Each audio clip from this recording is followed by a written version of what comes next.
Imagine being the strongest emperor of your time, yet losing to the demon queen and reincarnating into the body of an obese person in a world without cultivation. To make matters worse, in this world, gender roles are reversed, where women go out to work and men are responsible for taking care of the family and home. Our hero's current goal is to survive in this feminist world where women are true predators while regaining the cultivation he lost after reincarnating. To further complicate his situation, the woman who killed him and caused him to reincarnate in this world also followed him here. And like the Emperor, she is also looking to regain her power and have her revenge. Nevertheless, thanks to rigorous training, he manages to lose all the flabbiness and extra weight he had. However, this made him an even more desirable target for the women of this world, who pursue and compliment him in an almost savage manner. During a mission, he ends up discovering that women are not the only dangers in this world, as demonic monsters and martial arts still exist, albeit in a hidden form. Knowing all this, could our protagonist survive in this world of reverse roles?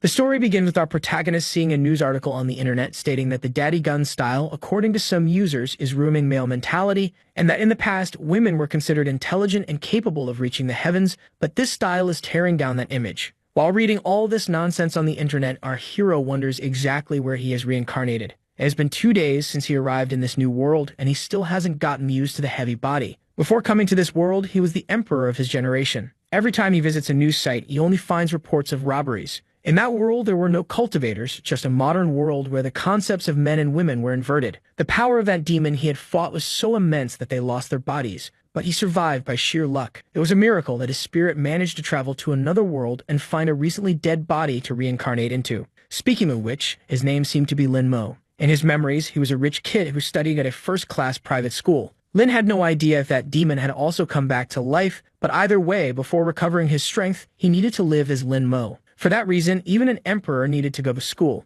Getting dressed, the young man left his room. Looking around, he assumed that his family wasn't bad at all. Even so, the house was smaller than his last fish tank. In his memories, it seemed that his parents died in an accident, and his grandmother had Alzheimer's, bedridden in the hospital. His distant aunt took on the role of guardian after he was abandoned, and together with her, his family also moved. Before he knew it, everything that belonged to him was already his aunt's, and his quality of life had deteriorated. Walking through the house, the boy approached a table. The one with hair like it was licked by a cow was named Yingjun, and the other was Zixuan. The boy's aunt appeared, saying that he arrived just in time to discuss his studies, and that Yanwu was right, mentioning that it was a joke. Hearing the name his aunt mentioned, the boy became thoughtful. In the memories of his body, his grandmother arranged a marriage for him before she developed Alzheimer's, and the girl's name was the same. However, she was shocked when she learned about it, and with disdain, asked how she could go out with someone as fat as him. While crossing the street, he was accidentally run over by a truck, and when this happened, his aunt canceled the engagement, thinking that it was unbelievable because the emperor of his generation would have to marry someone from this world based on another woman's decision. Still in the kitchen, his aunt asked if he was listening. The boy said it was nothing and told her not to arrange a marriage for him again.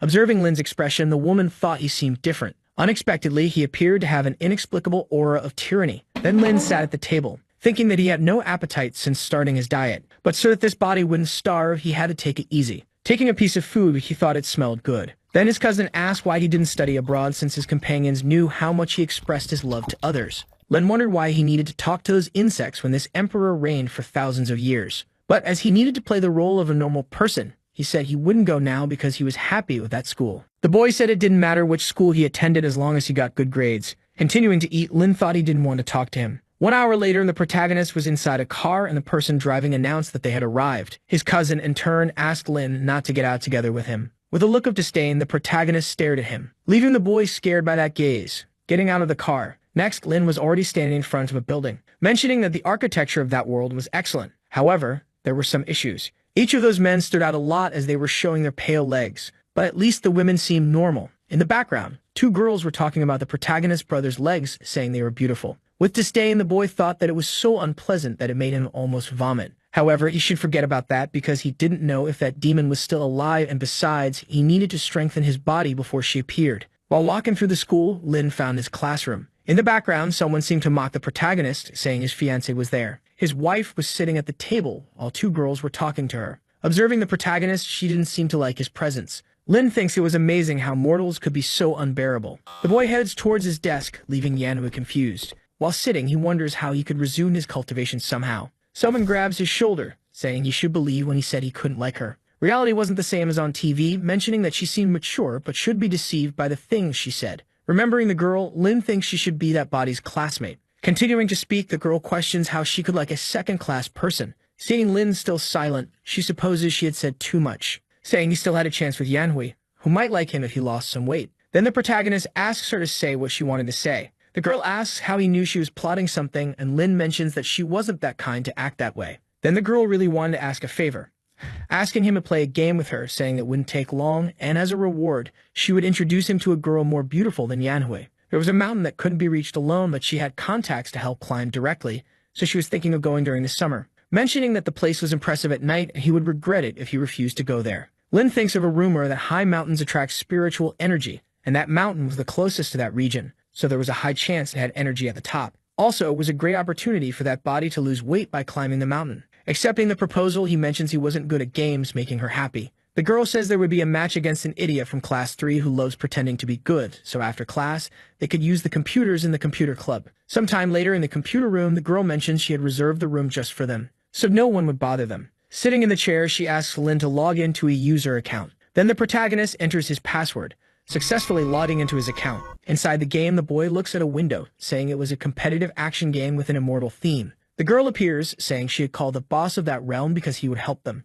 Then the boss appears, mentioning that she really brought a man, apparently liking the protagonist because he was her friend's classmate. Cutting the atmosphere, she says she would start the 3v3 PvP mode. Starting to run, the girl asks them to be quiet while she takes out the enemy team. Then the protagonist's friend asks him to hide while she goes to check. Lin thinks that only legendary beings in his world could be immortal, but cultivation and everything from his world were similar to the game. Supposing there was a chance that world had immortals, so we should be careful. While sitting, a notification appears that someone had died. That girl from before appears, apparently stressed. Starting to run again, she says she made a mistake and now would take revenge. However, she ends up dying again, repeating the cycle of running again, but now the protagonist's friend would help. Even so, it doesn't help at all. Outside the game, the protagonist's friend is furious because not even the boss of that realm was managing to defeat that person, telling the protagonist to be careful because Flying Feather was on the way, but Lin was completely calm. While running, the boy thinks he had developed his fighting instincts for thousands of years, capable of using them even in games.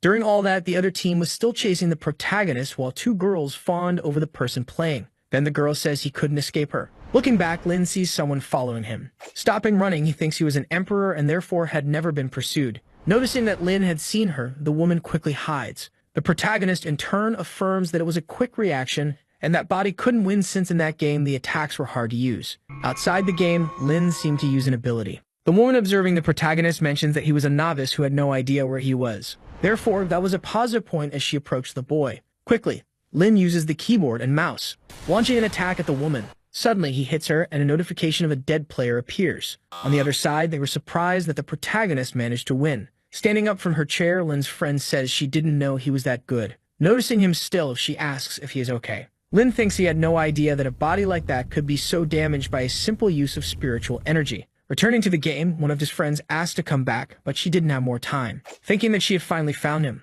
wondering why he always kept running away. But this time, she would kill him going towards the protagonist. Meanwhile, the boy kept running non-stop. Noticing the girl had found him again, he thinks he should boost the lower part of his body again, throwing his sword towards the woman. Then she questions if the boy wanted to hit her from that far away. At the same instant, her leg gets hit. She ends up falling to the ground. Looking at the sword in her leg, she wonders if it was a warning to stop following him. Outside the game, one of his friends says they should stop chasing him. The girl, in turn, asks if she knew the other side, asking to contact them right away. Sitting in the chair, she murmurs the protagonist's name. On the other side, the protagonist's friend receives a call from those girls wanting to see her. Approaching Lin, and his friend says he was amazing, suggesting they play a few more matches, but the boy didn't want to play anymore, asking not to forget the promise he made before. Sometime later, Lin was already near his house. In his room, the boy lies down, mentioning that his body was very fragile. The next day, while going to school, his cousin calls him, asking him to explain to his classmates that the marriage with Yanhui wasn't real. Then the protagonist says there was no need to explain what was false.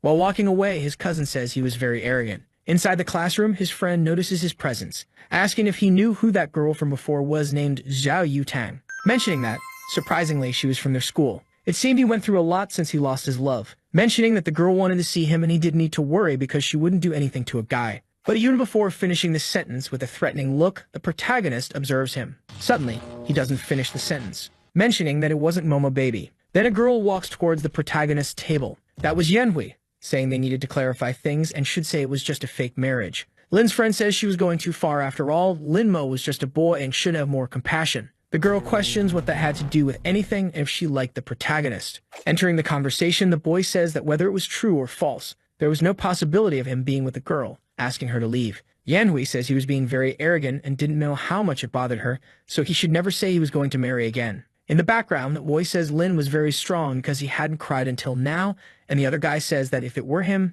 he would leave the school immediately. Then someone enters the room. That was the girl who had lost before, accompanied by 2 more people. In the background, people mentioned that was Zhao Yutang. Rumors said she caused a lot of trouble, and everyone who got involved with her left the school. Approaching Lin, the girl calls the protagonist. Apparently, Yanhui was her sister, asking if she wanted something. Then the girl calls Momo Baby, which was the protagonist's profile name in the game, asking him to follow her. Meanwhile, Lin, irritated, remains seated in the chair, thinking that he was an emperor and not Momo Baby. In the background, those 2 boys ask how he got close to Yutang and why she was calling him Momo Baby. His friend, in turn, apologizes because the girl wanted to play with the protagonist alone. He just needed to go out with her, and then he could do whatever he wanted. Leaving the room, Lin murmurs that those people were very annoying. At the door of his class, Yutang waited for him, thinking she didn't expect that Momo Baby was a man instead of a woman, stating that it was fun because in the past women fought with combat skirts, but now it has become a norm for them. Then she starts asking Lin several questions, wondering if he was the one who defeated her in that game. She orders him to find her after class as she wanted to duel with him alone. But Lin says he didn't play that game and had only won by luck, saying he was going back to class. Irritated, Yutang wonders if the boy didn't know who she was. Then the other girl affirms that it was not surprising Lin wasn't afraid of her since he had no love left in his heart because he had been abandoned. Yutang, in turn, gives the order for her to bring the boy at noon. Returning to the classroom, a group of boys ask what Yutang had said to him. His friend says the girl had been attracted to the protagonist and just wanted to play with him alone, telling him not to worry because she would take him to Wuzhu Mountain on the weekend and also arrange some girls. With a threatening look, Lin tells her not to bring anyone else. Imagining supposedly illicit things, the girl feels embarrassed, saying many things and that he shouldn't be interested in her. Then another girl appears, saying that Yutang was waiting for the protagonist. However, Lin was no longer in the room. In the cafeteria, Lin was eating while people in the background mocked him, saying he ate too much. At the counter, the boy asks the server to wrap it up to go. Leaving the place, the protagonist thinks he still hadn't gotten used to that noisy world, and he shouldn't get upset because of that.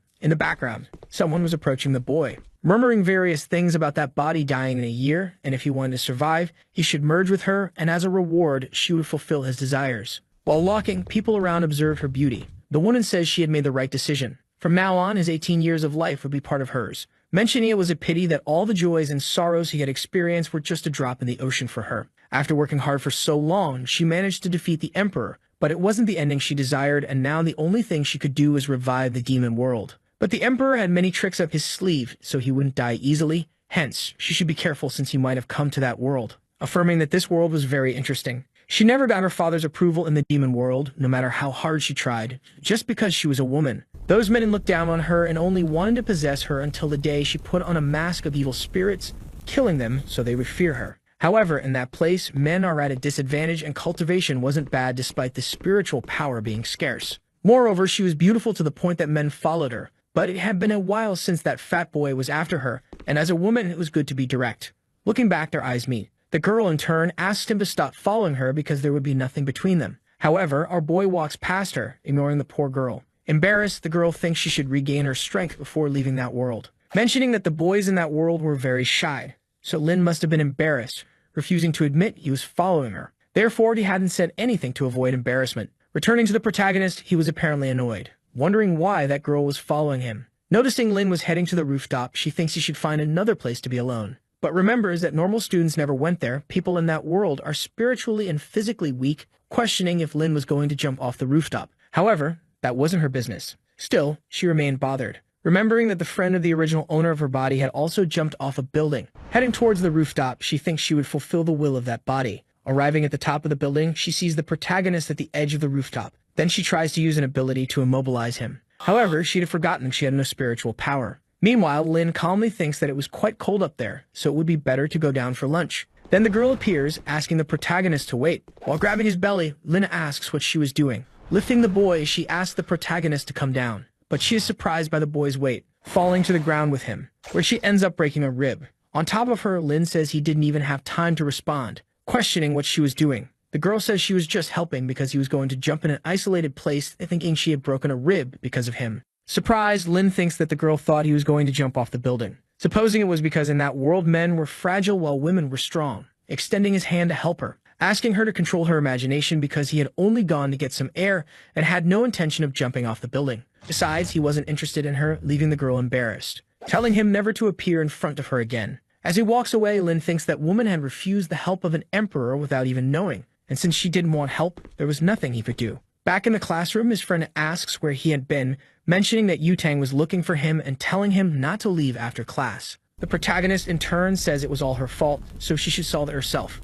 But the girl says she would go with him after class to play with Yutang, and if he let her win, it should be enough to leave him alone. Even so, Lin says he wouldn't go, thinking he didn't want to lose to a little girl, even in a game. His friend keeps trying to convince the protagonist, but the boy says the problem was hers. The girl saying she would do anything for him. Lin still decides he wouldn't go, so his friend thinks she was in trouble. Sometime later, the day passes. Standing up, the protagonist tells them to leave and not to forget their promise at Wushu Mountain. While walking away, Lin remembers something, recalling that he had fallen on top of that girl, wondering if she was okay. The human body is very fragile, so she probably ended up breaking some ribs. Since human lives in that world were precious, he could end up being arrested, which would cause a huge problem. Looking for the girl, Lin thinks he should check on her. Meanwhile, she was still on the rooftop, stating that that body was very weak and couldn't get up. Besides, it was very windy, and she was hungry, thinking about shouting for help but wouldn't do it even if she died. She didn't expect that could happen. An invincible demon who defeated the emperor was taken down by a fat boy. Then someone approaches the girl. Noticing it was Lin, the girl asks why he came back.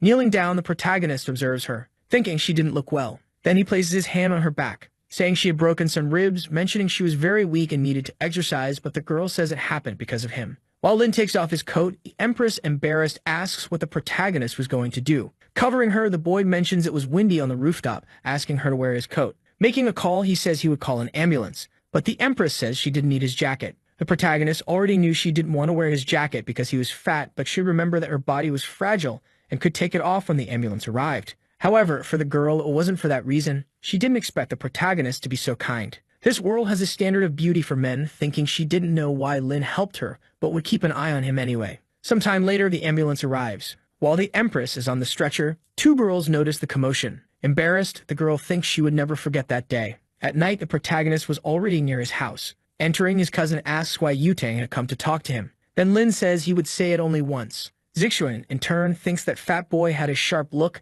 mentioning he was more aggressive lately, saying that Yutang must not have gone after him on her own and must have caused some trouble. Because of that, he would ask his mother to throw him out of the house. Then Lin, questioning what he was talking about, mentions that it was his house. Zixuan, about to slap the boy, says he had asked for it. With no effort, Lin grabs his hand. While squeezing his arm, he thinks he was very weak, so weak that it wasn't even worth continuing. On the floor, the boy says it hurt, going to tell his father that Lin had hit him. Appearing in the kitchen, his father asks how he dared to hit his cousin, saying he would deal with him. But with no effort, the protagonist also grabs the man's hand, surprised that Lin Mo had grabbed him so easily. Lin in turn says he would give him advice to never mess with him. Crying, the man says he was an abuser, calling the protagonist's aunt, saying he was causing trouble. Arriving in the room, she tells them to be quiet. Staring at Lin, she thinks the boy was different, saying she didn't want to know what happened and just to apologize to his uncle. Lin in turn thinks that she was the first person to ask an emperor to apologize, saying he wasn't wrong and therefore wouldn't apologize. However, she says that if he didn't apologize, he wouldn't receive his vacation allowance,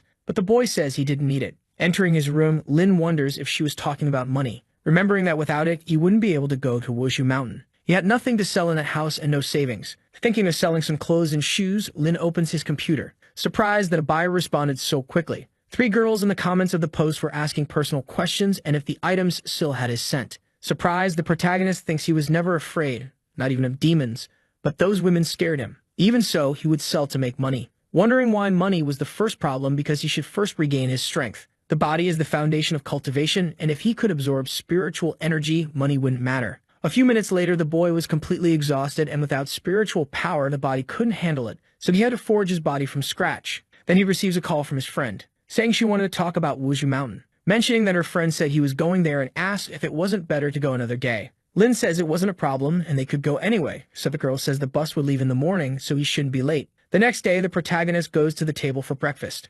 Zixuan asks why he woke up early and if Yanhui hadn't asked to go out with him, but the boy remains silent. His cousin, in his thoughts, wonders why he wasn't responding and if he was planning something. saying he could continue eating like a beggar because his bus had arrived. Near the bus, Yanhui calls the boy, saying she was scared so they should get on quickly. Inside the bus, she says Lin has been different since she rejected him, mentioning that last night he pushed Zixuan while arguing with his father. Yanhui, in turn, says she always knew it wasn't a good idea to take Lin to Wuzhu Mountain, affirming that he was also going, and the other girl says he looks like a whale pacifier, so he wouldn't be able to climb. Then the protagonist's friend appears, saying they were in the same class and shouldn't talk about him like that. The girl thinks she didn't expect Lin to come, but he wasn't afraid of Yanhui, so she would stay with him so he wouldn't feel alone. Then Lin appears on the bus. While going to his seat, Yanhui stops the protagonist, asking why he pushed Zixuan. Interfering in the matter, the protagonist's friend says it must be a misunderstanding because Lin was a calm person, calling the boy to the front of the bus because it had a beautiful view. At the front of the bus, she asks the driver to stop at the next stop to pick up another person.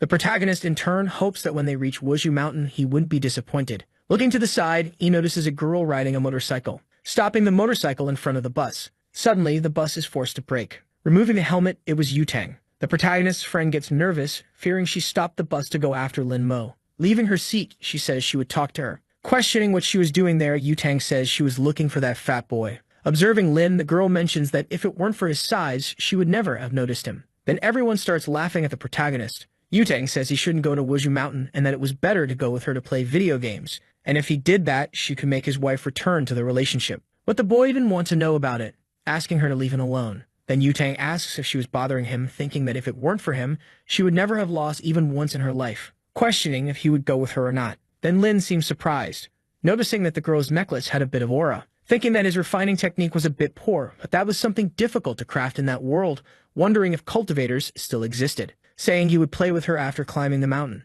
Then the protagonist's friend suggests they all go to the mountain. Yutang asks if Lin was really willing to climb that place. It seems he wasn't popular and was fat, so she would watch him try to climb that mountain. Meanwhile, another guy appears saying he has a seat next to him, suggesting she sit beside him. But the girl doesn't care and calls one of her friends to take care of her motorcycle, asking if Lin had that game because she wanted to play with him now. However, the protagonist says that if he won, he wanted something in return. Accepting the offer, Yutang says that if she lost, he would have to be her servant forever, ignoring another guy while talking to Lin. Then the other man asks Zixuan if Lin was good at games and why Yutang insisted on playing with him. Zixuan, in turn, thinks he has no idea what's going on and the protagonist is a nuisance. Back to Lin, the boy was playing that game with Yutang again. Noticing an opening, he prepares an attack. Yutang is surprised because he was attacking at high speed. Taking the hit head-on, the system informs that Momo Baby is the winner. Outside the game, Yutang still can't believe she lost, asking how he managed to have such incredible precision. But the protagonist says every move of his was calculated, and that game is very easy. Then the girl thinks he was a genius, but little did she know he used his cultivation to stimulate his brain. Since Lin had won, he should ask for what he wanted. Lin, in turn, asks for 10,000 in cash. Yutang asks if that was all because she could make his ex-fiancé come back to him, and if he was willing, he should become her training partner from today. Ignoring the girl, Lin still asks for the transfer, thinking he had secured the money to forge that body. Taking out her phone, Yutang makes the transfer. Moreover, she adds her phone number, so he should answer if she called. But he shouldn't call her or give her number to anyone. The protagonist thinks that even as an emperor, he didn't have such arrogance as hers. Standing up from the chair, the girl says there was very little space, ordering Yanhui to move to the front, making the girl nervous, thinking she was doing that after so much effort to sit next to Zixuan. Standing up, Yutang tells her to hurry up. Yanhui thinks about scolding her sister but can't do it in front of everyone. Then Zixuan says that Lin wanted to say something to her, so she should see what it was. Standing up, the girl goes towards the protagonist. In his thoughts, the boy is happy because he could sit next to Yutang. Trying to introduce himself to the girl, Zixuan only gets a sharp rebuke from Yutang,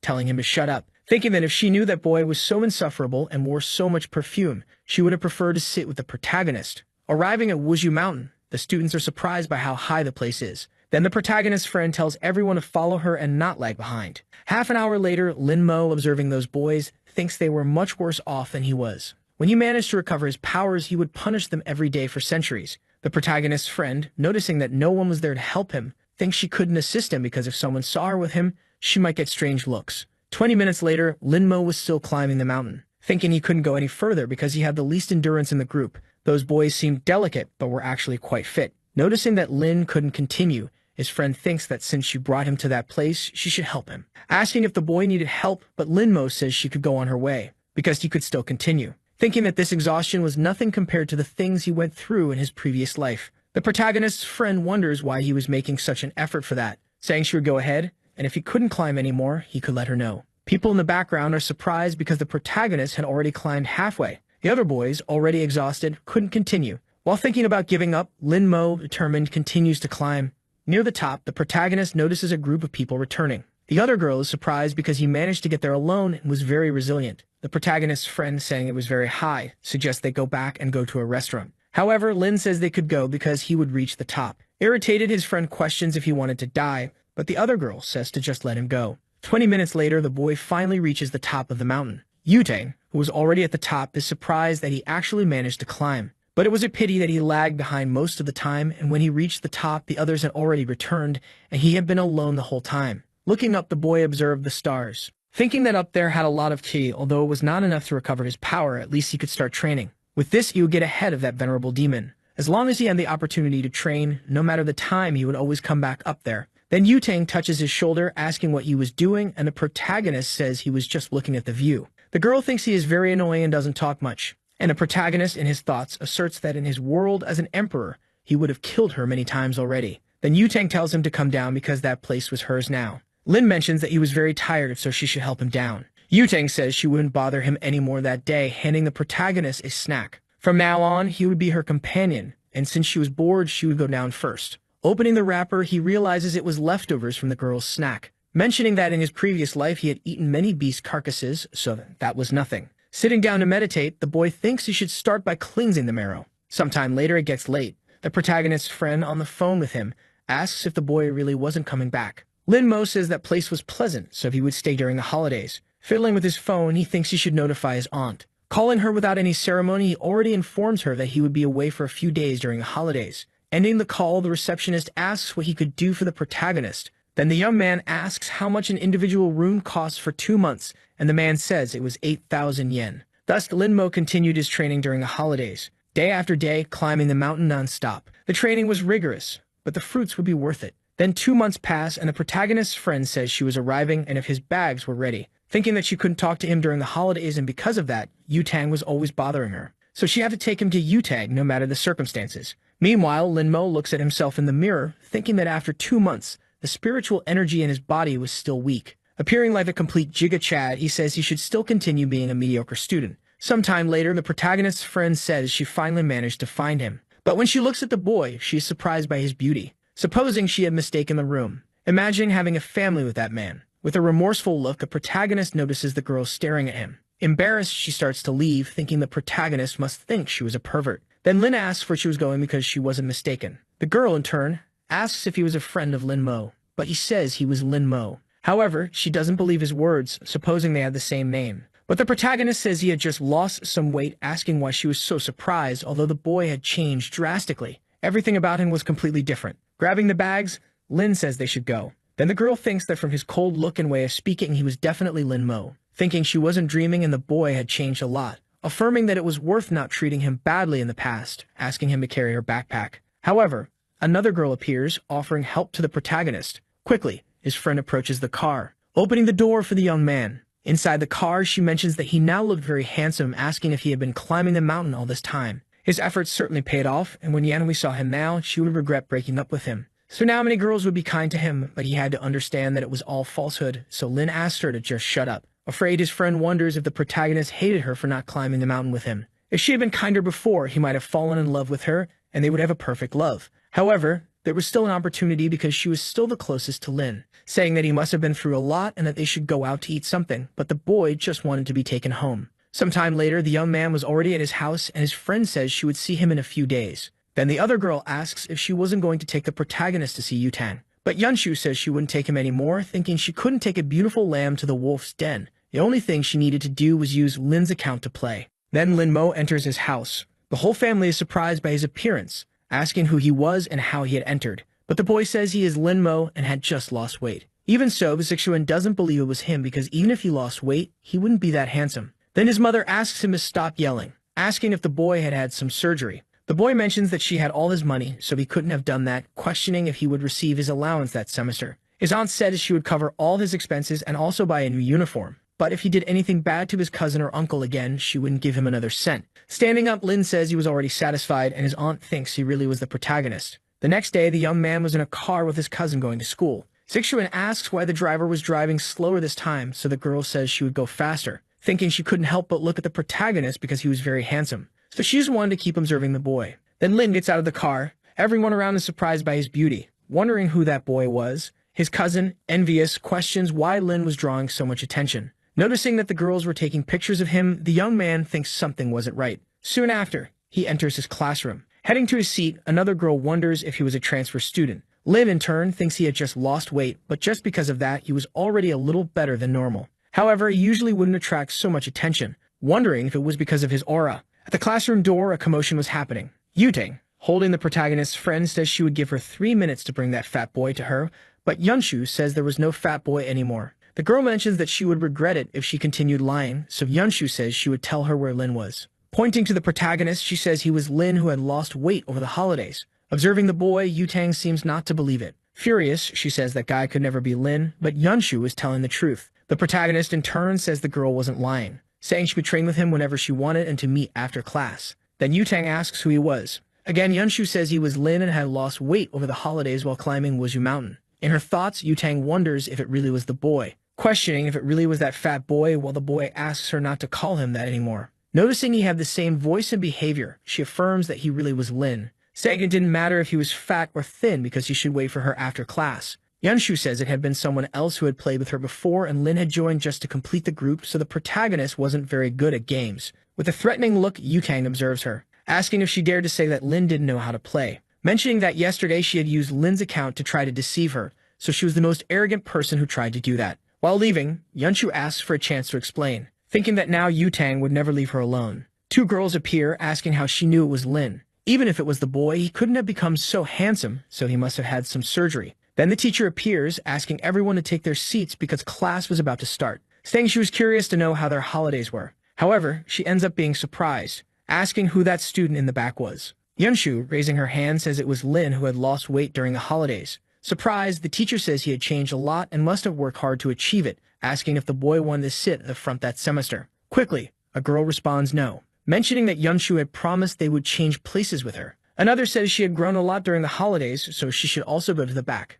Yunshu thinks they were trying to take her seat but wouldn't let that happen. The teacher, asking them to stop arguing, says the first person to change places would be Yunshu. While 2 girls remove her from her seat, the protagonist's friend pleads to let her stay in her seat. Another guy asks Zixuan if Lin had had surgery to become so handsome, and the boy responds that there was no other way than that. The teacher says the odd numbers would stay in the same position and the evens would change with the adjacent ones, saying that Li Jiang would sit with Lin. The other girl asks if Jiang was really going to sit with the protagonist, then the girl says it's okay because she couldn't let Yunshu have him for herself. Looking at his classmate beside him, the young man notices that he was a bit chubby and quiet, so there would be no one to bother him. Yunshu, standing at the front, cries for losing her seat. Then Lin Mo stands up from his seat. A group of girls start flattering the young man, saying they would be exhausted if they had to climb the mountain every day, and another asks if he could give some advice to her brother.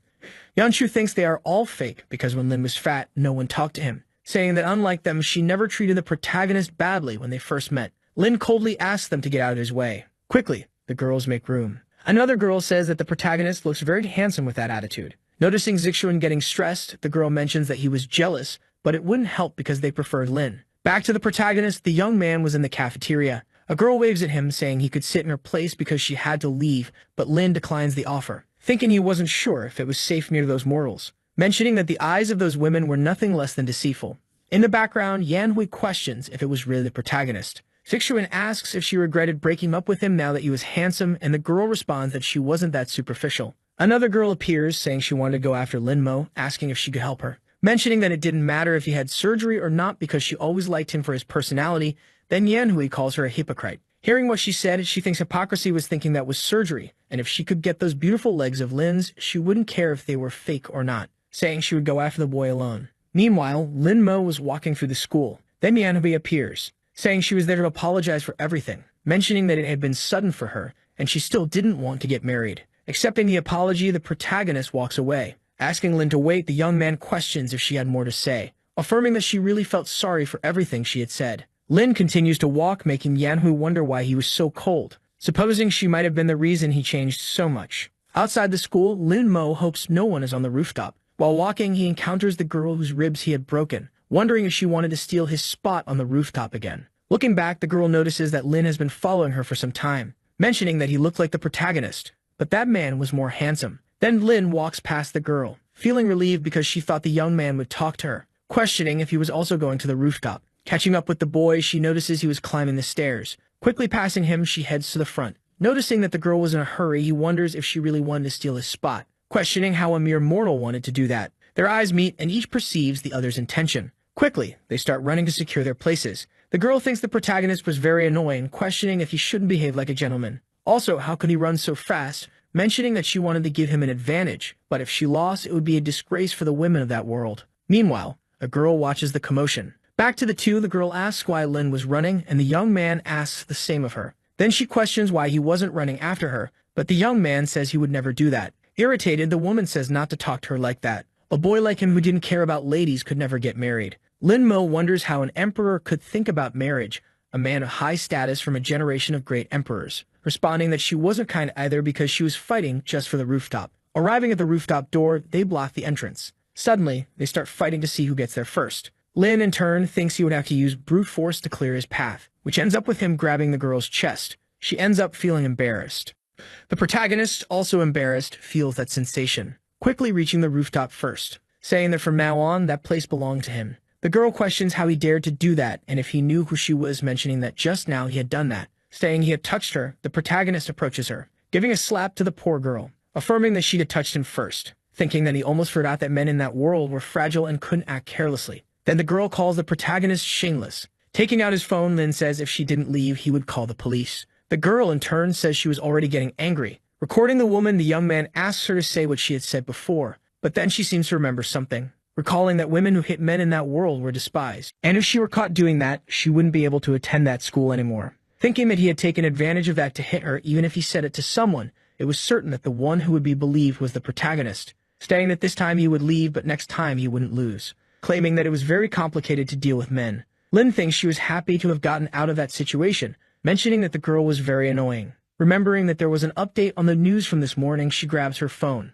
Looking at the news, she ends up surprised. The news reported numerous chickens on a farm that were suspected of being infected with a virus, which ended up turning them into dried corpses. Observing that chicken, Lin Mo seems to recognize it, remembering that the demon from before had a sword that would suck any creature that touched it down to the bones. But in her final battle, that sword had exploded, and then her own sword also exploded, trying to protect her, sending her to that world. Wondering if that demon was really dead. Since to become immortal, Lin had to follow the path of heaven, but in exchange, she only had to kill people to gain her power. That's why she needed to investigate what was happening. Sometime later, it was already sunset. As Lin was leaving, the girls were still fawning over the protagonist. Yunshun appears, saying she would accompany him to Yutang's house, but Lin Mo says it's not necessary. Even so, the girl insists on going, mentioning that Yutang and her sister were very dangerous. She tells the story of a time when a boy was tricked by his classmates and ended up with a tragic fate. However, the boy thinks he doesn't want to go to that place, asking Yunshun not to get too close to him, but the girl says he's interpreting things wrong. Entering, she's surprised to ask if he wouldn't see Yutang again, and the boy says he has more important things to do. Yunshu questions if he didn't know that she had been looking for him all summer, and the young man says they would discuss that later. The girl, in turn, asks him not to worry because she would explain everything to Yutang the next day, remembering that if she helped him, Lin might end up thanking her. Meanwhile, the young man was in a car, thinking that the farm was outside the city, and if that demon was there, he would eliminate her even if it damaged his soul. Sometime later, Lin Mo arrives at the location, thinking that he still had little soul left, but it would be necessary to use it. He apparently starts to use some magic. Looking at a house, he notices demonic Kai, thinking that it was extremely strong, assuming that demon had really survived. Looking to the side, he notices someone approaching. A person says they had seen the protagonist from afar. Taking off a helmet, it was Yutang asking what he was doing in the middle of nowhere. Lin, for his part, wonders how she got there, thinking it couldn't be a coincidence meeting in the middle of nowhere. She says she called a taxi to take her home, but on the way, she realized it was taking her out of the city, so she decided to get out of the car. Irritated, the girl asks if he still thinks he's that ugly fat guy from before. Now that he's handsome, he'll meet plenty of girls who only think with their lower brains. Mentioning that handsome young men are the main targets when it comes to trafficking, she says he shouldn't forget to warn someone when he gets into trouble. Asking him to hold her helmet, she says she's going to call the police, asking if he remembers the car's license plate, but the boy replies that he doesn't. Then the girl says she's going to deliver some messages and will be right back. Lin, for his part, thinks that Yutang was just immortal, but could also track demonic energy. Then he realizes she has returned. Mentioning that losing weight was causing her problems, she asks him to hand over her helmet, putting it on her head as she says she didn't want to get into trouble. However, she feels embarrassed, thinking that the boy was more handsome than those motorcyclists on the internet. Lin wonders if that was a protective helmet, and the girl thinks he really was handsome, questioning how she had that ridiculous idea, mentioning that it was her customized helmet, and if she broke it, she would give it as a prize to the mean girls, saying that it only gives her a headache. Looking where the girl was heading, he notices it was exactly where the demonic energy was. As he was worried, he would go see what was happening. Returning to Yutang, the girl seems to pass through a place she shouldn't, where an old woman notices her, questioning who the girl was looking for. Quickly, Yutang pulls out a gun, saying she had a lot of courage not to run when she saw her. Desperately, the woman says she shouldn't place a prank because it was against the law. Then Yutang asks if she knew the demon cultivator's law, but the woman says she was just a chicken farmer. Stealthily, she draws a dagger from her sleeve. Yutang, perceiving the woman's intention, fires her weapon. With her arm bleeding, the woman begs not to be killed. The girl mentions she was a good actress, but would have to be better to deceive her, using a spell that turns her weapon into a sword. Even so, the woman insists she was not a demon cultivator and had nothing to do with that incident.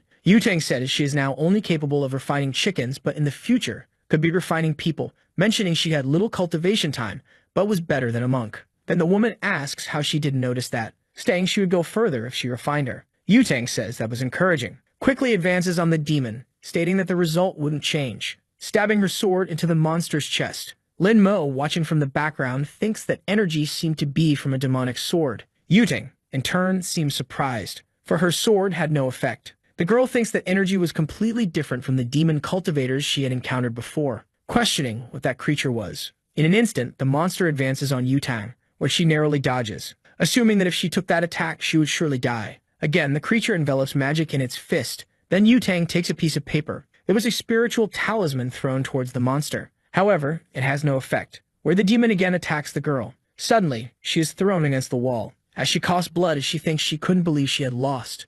At that moment, the protagonist appears to defend the girl, who asks what he was talking about because he should leave that place. Lin asks to speak politely, but Yutang orders him to leave. Quickly, the young man seems to use his skill, where the demon stops moving. Yutang, surprised, asks why it stopped, but Lin says it was nothing special, for it was he who was there. While fleeing, the demon falls to the ground. Before the monster, a giant aura surrounded the protagonist. The girl mentions that the pressure was very strong and she couldn't breathe, wondering who Lin really was. Meanwhile, in another place in Gyuyuan in the city of Liu Bei, a man says that Tao was what gave birth to heaven and earth, encompassing all things. Then the man seems surprised, questioning why the bell was ringing and if it shouldn't only happen when there was a great event in the world. With the master kneeling, his subjects ask if he was okay. Then the man says the father of Tao had just reincarnated. Returning to the protagonist, the boy asks where that demon was. However, the creature had already lost all its spirit, mentioning it was just a fragment of the sword. Even so, it didn't matter. Using a skill, the young man seems to absorb that spirit, thinking it could be a trap by the demon to reveal his location, but was a good item to cultivate when his demonic nature is eliminated.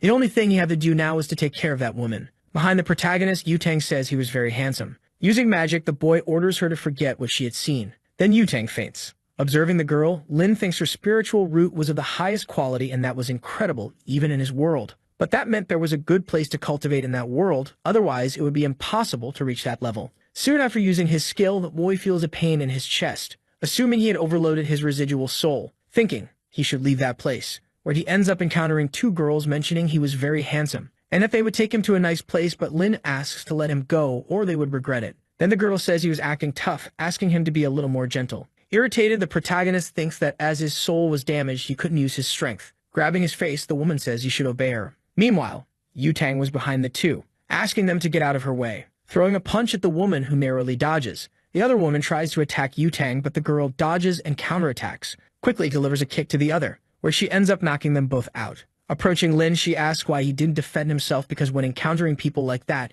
he should strike with all of his strength at their weak point. The boy, questioning what the vital point was, hears Yutang respond that it was the chest and asks if he didn't even know how to defend himself. Leaving, the girl says she would take the young man to her house. When he was about to take off his helmet, Yutang asks why he did that, telling him to just get on the bike. Getting on the bike, the two head towards Lin's house. The protagonist thinks that in his past life, holding a girl without being in a relationship would be considered indecent, but in that world, they didn't think much about it. However, that vehicle was very fast, mentioning that with his sword, he could go faster than that. In the dead of night, the two arrive at their destination. Lin, thanking for the ride, asks how much he should pay, and the girl questions what he was talking about. Calling him fat, she mentions that just a moment ago the boy was scared and the protagonist asks her not to call him that. Then Yutang says that before Lin didn't care when people called him that. In the middle of the conversation, the girl remembers something, saying that the protagonist had deceived her again and left her waiting. But the boy says his family taught him he should go home after school because he couldn't walk alone, saying he had waited for her before. However, Yutang mentions that she had an emergency.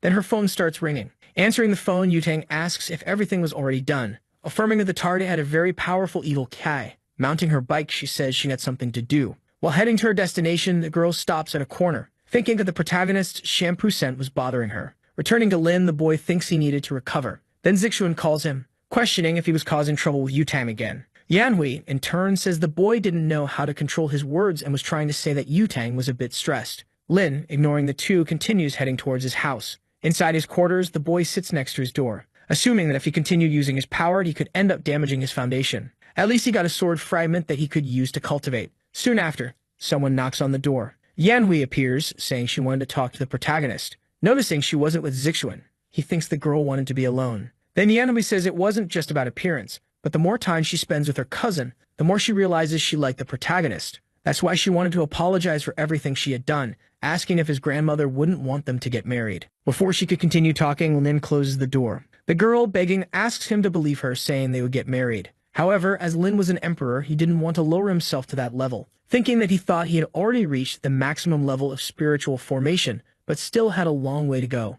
Starting to meditate, the boy considers it as mental resilience training. The next day at Lin's school, a girl calls the protagonist to eat. Noticing the boy ignored her, she mentions that he was very handsome but had a heart of ice, and he was getting more and more handsome, looking like a movie star. Meanwhile, Yanhui, along with her group, were eating. Looking to the side, she notices a girl trying to call the protagonist to her table, who, without any remorse, ends up refusing. Zixuan asks what good it was to be handsome but be alone, and the other guy says he had questioned how he had lost weight, but he always ignored him. Observing the situation, Yanhui seems uneasy. Getting up from the table, she says she would call the boy to her table since they were in the same class. Zixuan, irritated, asks why she would call him as the girl already knew he hated him. Reluctant, Yanhui asked the boy to let her go, otherwise Lin could see and interpret something else. Irritated, Zixuan says he had no more respect for him, and if she went to get the protagonist, she didn't need to come back. However, the girl thinks that if she could have Lin Mo in her arms, she wouldn't regret anything in her life. Meanwhile, a group of girls was bothering the boy, who wonders why all those women were disturbing him. Then Yutang calls the protagonist, ordering him to immediately go to her table. The boys, observing the commotion, suppose that Yutang supposedly liked Lin. Yanhui, desperate, thinks that girl was the worst who could take Lin's attention. The boy, in turn, can't believe that woman was still calling him fat. Looking to the side, he finds that girl from before. Quickly, he starts walking, remembering that there was a possibility of her stealing his place on the terrace. As the young man walked, Yutang noticed the boy in a hurry. The girl next to her said that Lin had become very arrogant after becoming a bit more handsome, asking who he thought he was. Furious, Yutang sent a message to the boy, saying she would kill him after class. Back to Lin, the boy was approaching the terrace. However, that woman was already in his resting place, saying that since she arrived first, Lin should leave. Refusing to leave, the young man mentioned that he had won the race before, so that place belonged to him. The girl said she had let him win because he was a man, asking if he thought she would lose. Then the boy suggested they go downstairs to bet on another race to settle it once and for all. Irritated, the Empress said that the boy only knew how to run and asked if he had any other skill besides that because if he continued that way,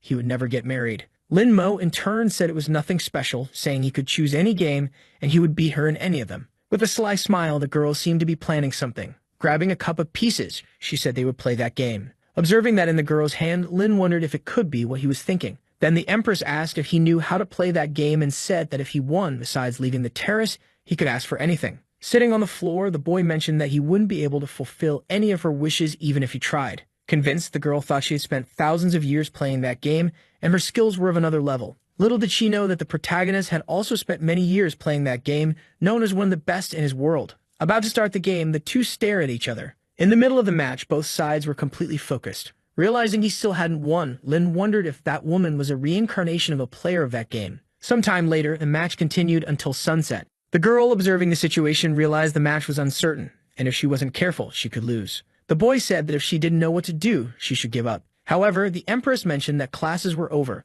so he should feel proud to have reached that point and therefore should go home. Right after, Lin's phone started ringing. Thinking he could never give up and would only leave that place with a victory. The girl, in turn, couldn't stand the noise of that phone anymore. Taking a picture of the board, she mentioned they could continue the match the next day. However, when she was about to get up, she felt a shock in her leg from sitting for so long, where she unintentionally fell on top of the protagonist. Lin, in turn, felt a very cozy sensation. A moment later, the girl was completely embarrassed, saying she couldn't believe it. Then Lin slapped his forehead, saying that next time she should keep her magical spheres away from him or he would call her a pervert. The girl thought it was already the second time he had hit her, and when her strength returned, she would make him regret it. But during the night, she would study tactics to win her match. Outside the school, Lin Mo picked up his phone to answer the call, realizing it was Yu-Tang calling him. Furious, the girl questioned why he didn't answer and where he was, ordering the boy to go to the school gate. The young man thought that Yu-Tang spent most of her time at school playing games and even so had a high level of cultivation, so he would find out today what her secret was. Near the gate, Yu-Tang asked why he took so long, questioning the reason for staying at school after skipping all classes.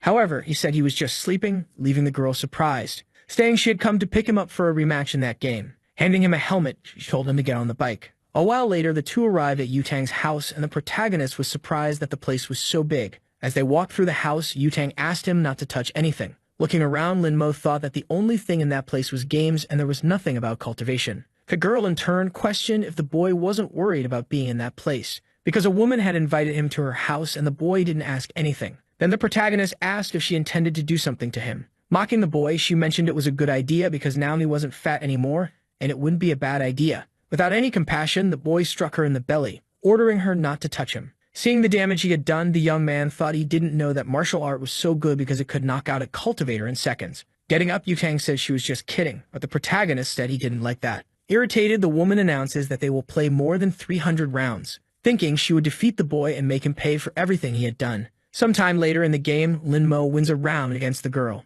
Then he wins 2 more times. That cycle continued countless times without a single victory for the girl. With her head down, Yu-Tang realizes she is losing 47-0. Standing up, the boy mentions he needs to go. Stealthily, he seems to place something under her table. Asking for one more game, Yu-Tang says he could stay at her house, but the young man says they will continue another day. Saying she would take him to his house, Lin Mo responds that he will take a taxi. The thing the protagonist had placed under the table starts to fall. Seeming to come to life, it begins to move. Meanwhile, in some building, Yanhui in her room was thoughtful about Lin skipping afternoon classes, wondering where the boy had gone. Then she receives a call. Someone asks her to check the group messages because something unbelievable had happened. Looking at the messages on her phone, she sees a photo of the protagonist with Yu-Tang. Irritated, the girl starts knocking everything off her desk, questioning how she dared take her Lin Mo to her house, wishing that woman would have a motorcycle accident. However, cursing her wouldn't help anything. Then a purple crystal asks if she wanted revenge. Looking around the room, she asks who is there, asking them to show themselves. However, the crystal says its identity is irrelevant.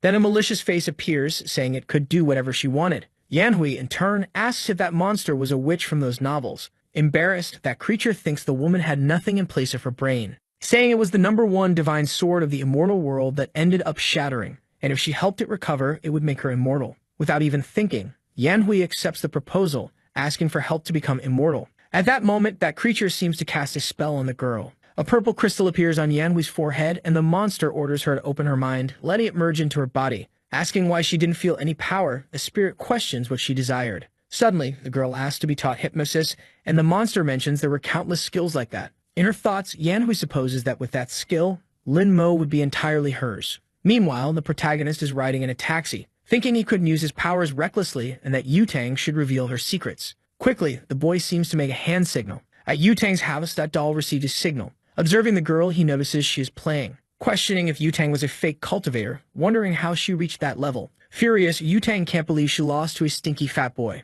Lin Mo, in turn, gets irritated with the girl's words, mentioning that now he will crush her in all games. Then Yu-Tang remembers she has something to do. Watching her leave the room, Limo wonders where the girl was going. In the room, Yu-Tang is changing clothes. Putting on a suit, she says that it will work. Opening a closet, there are numerous combat weapons. The protagonist thinks that even if all that was of low quality, they were still hard to get in this world. Starting to run, the doll jumps onto the girl's clothes, thinking that this time he would discover her secrets. Sometime later, Yu-Tang arrives at a building, thinking she should find out what shampoo the protagonist used because it was very fragrant. Inside that building, the girl approaches a door. Meanwhile, someone says they should raise their glasses to celebrate the newlyweds. In that place, a wedding was taking place, and the woman mentions that the bride will give a speech. Taking the microphone, the woman thanks all the people who came despite their busy schedules. Meanwhile, Yu-Tang sits in her place, thinking that now she just had to wait for everything to end. After a while, the other woman declares that the wedding ceremony between Lin Yu and Xiuxiu is over, and now the party could begin. Returning to the two newlyweds, his wife asks if he was very tired, but the man asks her not to worry because he just needed to change clothes and drink something. While they were talking, someone approaches the two lovebirds. It was Yutang standing in front of them. Seeing who it was, the boy becomes desperate. The bride, in turn, asks if something was wrong. Then Yutang says that now that her wish had been fulfilled, it was time to go. Starting to transform, the man asks if she thought fulfilling her wishes was that easy. At that moment, that boy transforms into a werewolf. When he was about to attack, Yutang used a talisman. Dodging the attack with a jump, she drew her sword, attacking the wolf from above. With one strike, he was knocked to the ground. Holding his neck, she thanked the girl, and in a matter of seconds, his head disconnected from his body. Desperate, his bride tried to save the man. In his thoughts, he apologized to the woman because he would never see her again, mentioning that this form was a stupid way to die. Returning to human form, his wife ran into his arms, begging him not to die, ordering them to call an ambulance to save him. Furious, the woman said she would kill the girl. Yudang, in turn, mentioned that she didn't know her husband as he was an expert in draining energy from women, turning them into slaves, saying she was just doing her job and it was nothing personal, using a talisman to make them forget everything they had witnessed. Right after, the bride fainted. Calling someone, Yutang says she had finished her job and now they should take care of the rest. Meanwhile, that doll fell from the girl. Running towards the man, Linmo realized it was a shape-shifting fox that would be very useful. Linmo decides to save the fox, feeling it would be useful, and thus begins to perform the soul reincarnation spell. The golden aura of his paper doll begins to rise towards the fox. The body of the former fox man starts having its soul extracted. The soul moves towards the doll, which has its hands crossed and ends up entering it. Thus, the object completely changes its form to one with long silver hair. The small one starts running desperately, and 20 minutes later, he reaches the hand of someone who was waiting for him. That person is our protagonist, who is outside the building. The soul of the man thinks he is going to die, so by luck he managed to get revenge, but regrets not being with his beloved. Soon, someone calls him by his name, Chen Xiu, and asks if the fox truly wants to die or if he prefers to live. Opening his eyes in that abyssal darkness, the man admits he doesn't want this to be the end of his life. He still has much to say to Zhou Linyu, and no matter the cost, he still desires to live. Our protagonist informs him that he will give him a new life, and in exchange, he must serve him for 10 years. Thus, the small one opens his purple eyes, revealing an adorable appearance now of a young foxman with long gray hair. He looks around at the ritual he is in, seeing our protagonist, who remains silent. Xiuxiu has never heard of such powerful magic and wonders if it was this young man who summoned him. Soon, he looks up, recognizing that this is the most powerful man he has ever known in his entire life. The small one ends up falling to his knees inside the ritual. He introduces himself as Chen Xiuxiu and says he is there to serve his master, expressing great gratitude for this opportunity to be under his orders. Linmo desires that he tell him everything he knows about cultivation in this world. The fox promptly agrees and asks where he should start, to which our young protagonist replies that he wants to know about the cultivation method. The small apprentice explains that due to the scarcity of energy in this realm, cultivators travel to other secret realms. They are completely limited because all are controlled by powerful clans and families. He then reaffirms that even an ordinary practitioner would not be able to join a sect without connections or background. Everyone is taken in by the clans, but only to be used as furnaces and eventually destroyed for cultivation. Our protagonist realizes that this has become an evil cultivation practice, which the small one confirms, stating that this logically happened due to the lack of energy. And logically, the cultivator community has always hunted down the users of these evil sources. Our protagonist asks if they resemble the cultivator Zhao Yutang. With a brief smile, the fox confirms and then says that this girl is not only the most talented, but also from the Zhao family, one of the 3 great families. The other one questions whether there is an immortal realm, to which the small one says he does not know. Quickly, the young man shouts and asks to visit his beloved during these 10 years of service, to which the protagonist agrees but instructs him never to reveal himself. Completely proud, he never imagined he would find such a generous master and accepts that it is very easy to please the immortals. But the next day, he ends up being impressed while inside a backpack. He realizes that his master is actually someone completely unexpected. Being an ordinary high school student, but he then thinks that he must be some sort of boss of that place. The fox thinks that our protagonist is incredibly popular and that all the women are staring at him. Assuming that our hero is the ultimate person, he thinks that if he were a woman, he would also be hitting on our protagonist. But completely clueless, he wonders what the young man has in mind since he can't go a minute without thinking about illicit things. Soon, our protagonist arrives at his seat, but he notices something strange. Some snacks are there underneath. Linmo wonders if it's from that annoying friend of his named Song Yunshu. His ex Yanhui approaches, saying she remembered his favorite snacks and bought them for him, and Linmo can't believe it was her. The cousin of our boy approaches, asking what she is doing, and becomes extremely angry. She claims that our hero is her fiancé and that it's normal to pamper him a little, which makes the man completely furious. With tears in his eyes, he prepares to slap the girl while calling her a bitch. Yanhui grabs his hand with extreme force while telling the boy to stop. Our protagonist is impressed that his cousin couldn't even manage to slap a woman. The girl says she will only say this once and ends up stating that she will punish him if he continues bothering our boy. This leaves the purple-haired boy completely helpless and crying. He runs away from there, leaving the girl alone. She says that if anyone bothers him, he can call her and she'll come back to solve everything for him. The girls think it's ironic that she now shows interest in the protagonist since he's become bolder as he's gotten more attractive. Soon, noon arrives and we can see the school cafeteria. A blue-haired girl calls for the blonde, saying that a girl named Yanhui is stealing her man. But the president says they are a bunch of idiots and assumes the girl can have the fat guy since she's not interested in him. Soon, a certain presence catches her attention. It's the protagonist's ex, who shows up with a smug and malicious expression. She ends up calling out Linmo's name, who is our protagonist, thus inviting him to eat with her. The blue-haired girl thinks she's trying to provoke and therefore tells Yutang not to take it seriously. But with extreme brutality, the blonde says that if the protagonist annoys her, then she will give him a beating. Soon, anger appears on our hero's face. Thus, he leaves the area with his ex, who is convinced she can win him over. He can't believe he lost his temper after so many years of cultivation and thinks he still has much to learn. In his pocket, the small fox thinks his master is truly incredible, since even someone like Zhao Yutang is jealous because of him. Furious, the girl asks if the boy really complained about her, but the blue-haired one just says to ignore it since she can't hit a boy. She decides to forget about the fat guy and then starts thinking about the girl since she's being very bold. Our protagonist finally reaches the school's ground floor. The dark-haired girl, while eating a pastry, tells him to hurry up. Our protagonist notices the immense hostility and reflects that she must be angry about the previous day. He sits down and then makes his first move in the game. She knew that our protagonist would make things difficult for her, but still she had already thought of a solution before any of this happened.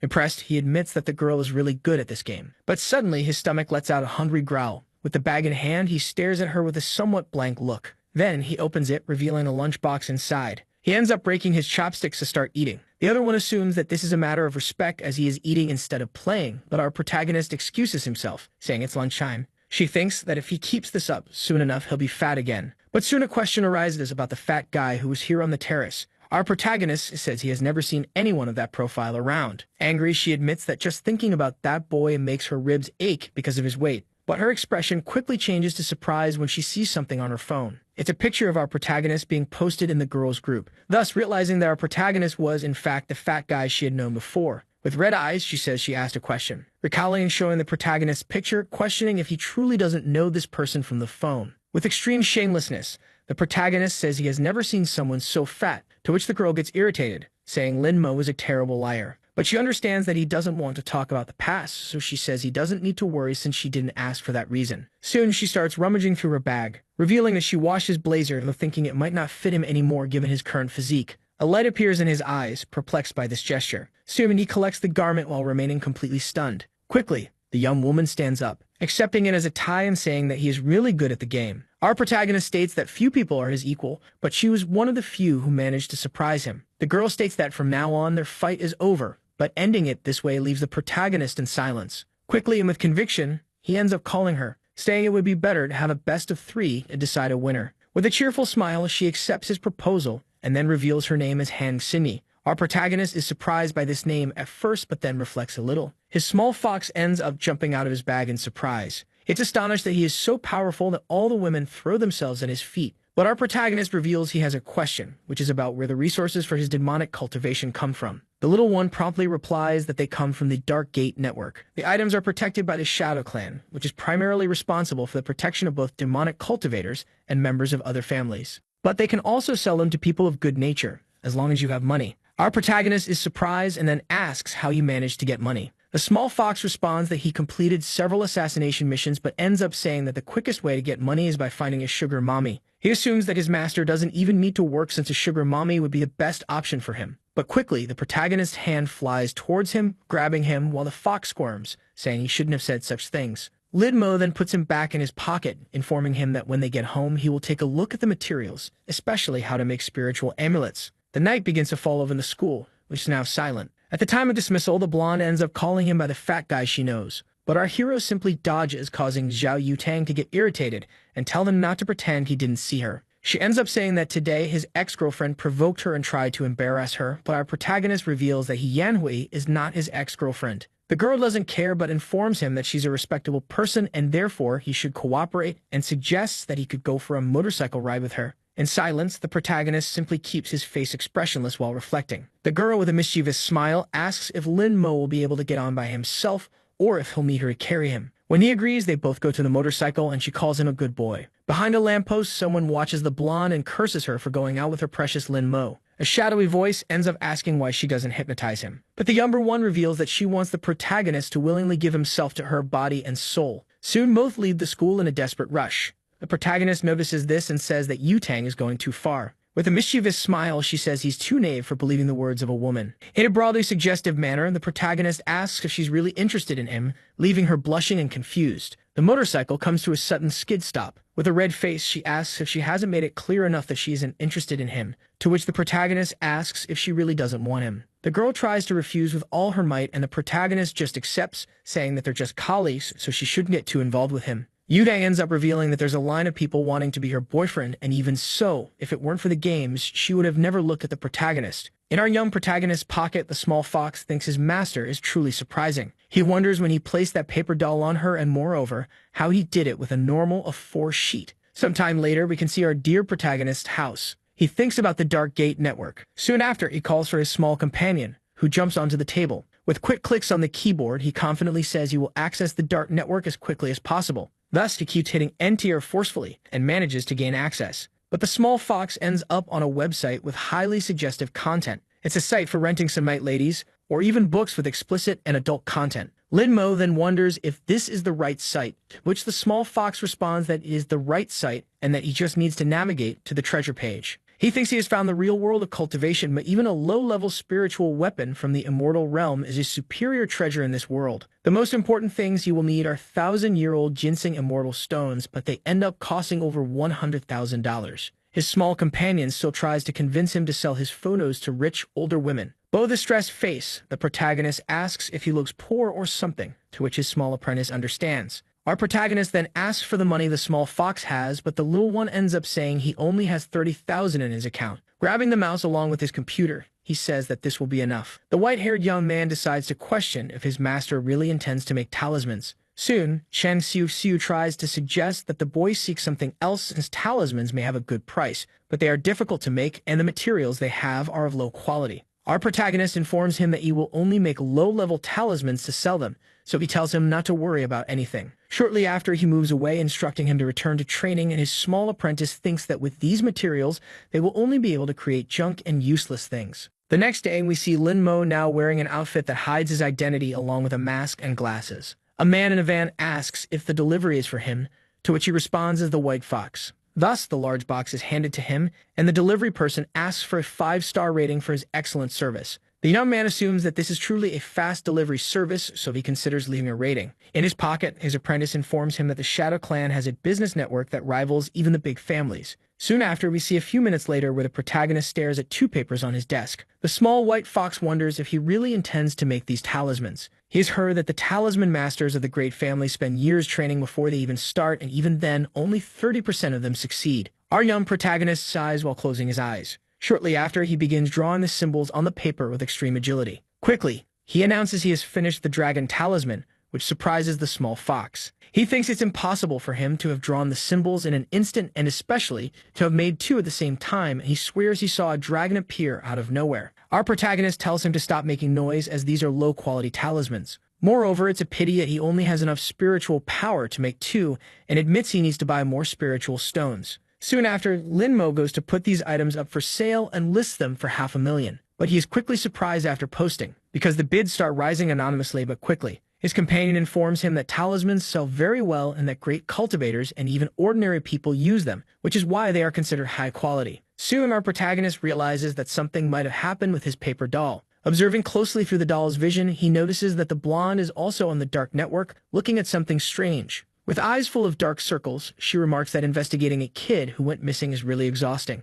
Until suddenly, she sees the listing for the high-quality talisman, along with the invisibility effect, which seems quite convincing. She assumes it's a good time since she doesn't know this demon, and it's better to be prepared to watch him if necessary. Our protagonist thinks that a spiritual stone might be useful, and moreover, a missing demon is truly strange, and he wonders if it could be the venerable demon. We then see the next day at school, precisely during lunchtime. Our dear Lin Mo climbs the stairs until he is interrupted by 3 boys. They end up insulting him and asking how he dares to disguise himself to get the girl's attention, but that on the inside, he's still the same trash. Our protagonist keeps his expression dark and neutral while looking slightly down. His ex-girlfriend says she's enjoying this hypnosis more since it's giving her an unbelievable opportunity. But with an arrogant and especially threatening look, the protagonist warns them to get out of his way, which irritates the people in front of him. The boys, unconvinced, ask if Linmo has lost his will to live and then decide that they will kill him at that very moment. But before he could hurl more insults at the protagonist, he was caught by his massive hand. Our young protagonist pushes him against the wall in a single brutal move. The impact was so powerful that it knocked him out, and with an irritated look, our protagonist glances to the side. He sees the two other goons looking horrified, questioning if he really desires death. His ex thinks this is the moment to intervene and have the protagonist in her arms. But quickly, a black-haired girl steps in front of her. She shouts for them to stop tormenting him. It's the board game partner the protagonist met, and she immediately questions what's going on there. The beaten and crying boy lied, saying they just wanted to be friends, but Linmo pushed him and punched his nose.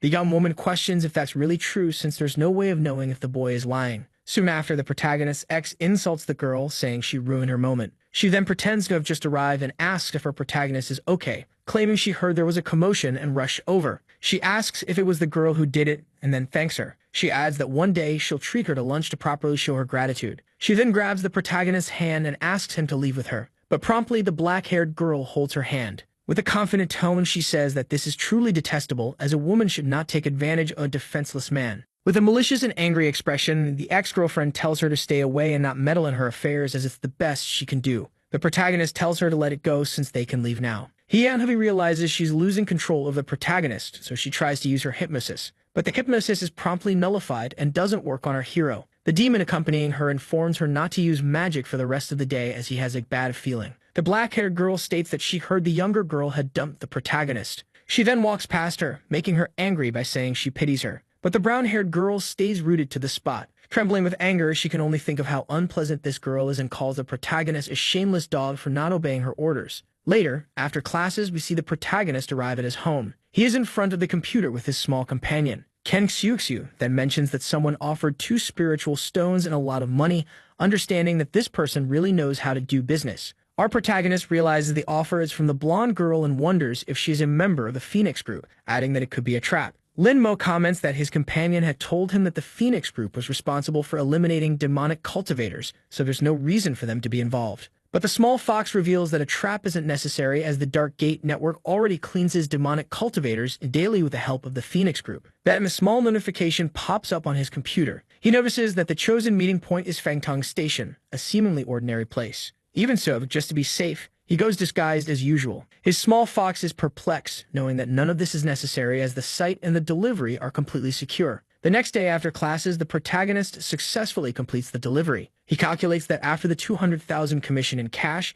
he has 700,000 left in the spiritual stones. But still, he hadn't expected the quality of items in this world to be so poor. Our young protagonist then absorbs the raw materials all at once. With a smile, he realizes that at least he can still recover some of his spiritual power. He then takes 2 more talismans that he crafted, thus unleashing a massive dragon from the 2 papers. The protagonist instructs his small companion to sell the 2 on the Dark Gate network, to which the fox confirms. He can see the comments from people genuinely praising whoever the master was who created these 2 types of talismans. Linmo thinks that this world is truly backward in terms of cultivation, and it's strange that they get excited over a simple first-level talisman. Quickly, his small companion becomes excited and perplexed, because someone offered 3 million all at once for the protagonist's talisman. But soon, the price shot up to 4 million in one go. Someone in a fully technological room asks if they've gone mad. They then question how a first-level talisman can cost more than 3 million. Quickly, someone on the microphone states that the invisibility talisman that was sold earlier wasn't ordinary, and that's why they want to find out about the manufacturer. In the blonde girl's house, she looks at her state-of-the-art computer.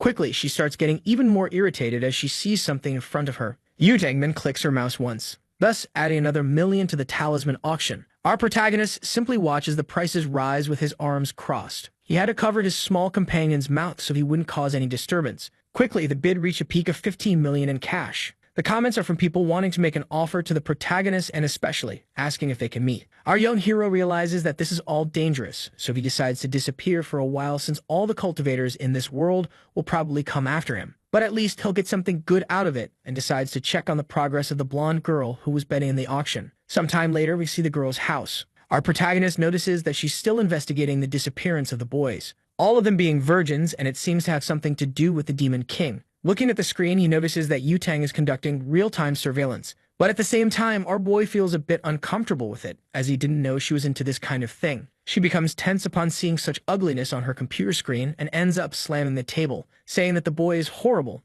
and that not even his hairstyle can save him. The horrendous person then decides to search the internet for something, looking for tips to look better in photos.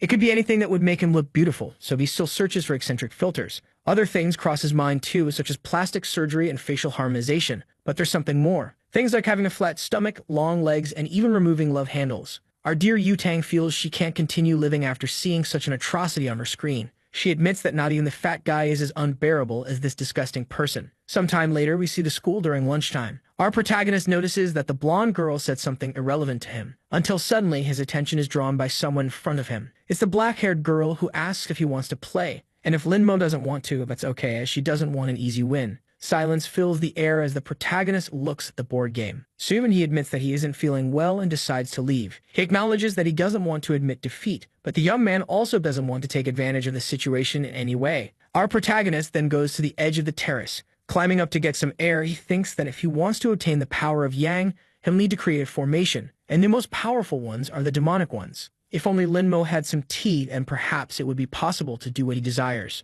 The girl warns him not to accidentally fall, to which he just smiles. Our protagonist then walks toward her, humming softly. But Yanhui, who had been watching everything secretly, becomes even more irritated. Soon, our hero is stopped as he's leaving the terrace. It's the brown-haired girl who is extremely angry at him. Our young protagonist promptly asks what's wrong with her, to which she tries to speak with a dark expression on her face. But Han Xinyi, who is with the protagonist, tells her to stop bothering him. Then the younger brown-haired girl tells Han Xinyi not to dare touch her man, as he belongs to her down to his nails and teeth. Higanhui turns and tells the girl to just wait, and she'll see her painful death. Linmo watches her leave, wondering to himself when he became hers. Sometime later, as night falls, we see the protagonist's ex-girlfriend's house. As she takes a stressed-out shower, Yanhui thinks and admits that she underestimated our hero. She thinks she should have pursued him from the very beginning, but she assumes that this time he will belong to her completely, without any hesitation. With a psychotic expression, the girl decides she will hypnotize him tonight to make the boy her obedient pet from now on. Her aura spreads through the air until it reaches the protagonist's house. The purple energy approaches him while he is having his morning beauty sleep, but a barrier formed from his energy manages to hold back all this negative impact. His small companion wakes up and notices something happened, wondering what could have caused such torment while he slept. Quickly, Linmo realizes it's a remote hypnosis technique and admits he never thought anyone in this world would use something like that to hypnotize this emperor. The next day, we see our protagonist's school. The brown-haired girl stands in front of him, blocking and preventing his path. She tells him that tonight he will get ready and come to her house. With eyes full of malice, she can only imagine the taste of his lips and becomes even more anxious for the night to arrive. But then she takes on a psychotic expression, thinking she has successfully hypnotized Linmo and assumes he will be obedient. On the other hand, our protagonist continues walking calmly, smiling as he realizes that it was her who tried to hypnotize him the previous night. It is then revealed that our hero managed to attach a paper doll to the girl's back. Its consciousness was already linked to the small doll that smiled at our protagonist. We then see him later in the classroom, until suddenly, something catches his attention. It's the paper doll on his ex's body, which has just vanished. The reason for its disappearance was that the brown-haired girl herself discovered the small observer attached to her. She then incinerates it with her demonic purple flames. Her demon tells her she's pathetic for not noticing she was being watched. With sweat on her face and tense, Yanhui wonders who could be suspicious enough to need to monitor her. Her companion then informs her that whoever it is, it doesn't matter, as she cannot let this person ruin her plan. After school, as the afternoon begins to fall, we see our protagonist walking out thinking that whoever destroyed the paper doll might be connected to the venerable demon. But since there are so many cultivators in this world, he cannot act hastily, and it may be necessary for him to seek out the Phoenix group. If his calculations are correct, the blonde girl should pass by at that exact moment. In this world, the act he's about to commit has a very specific name. It's called fraud. The girl is suddenly startled when she realizes she has run over the protagonist. The blonde quickly stops her motorcycle as our boy crashes to the ground from the previous impact. She asks why he crossed without looking both ways. Holding him in her arms, she asks if he's okay and says she'll take him to the hospital. But with empty eyes, the boy just stands up, leaving her confused. With a mischievous smile, Lin-mo admits he has learned to be bad in this world he finds himself in.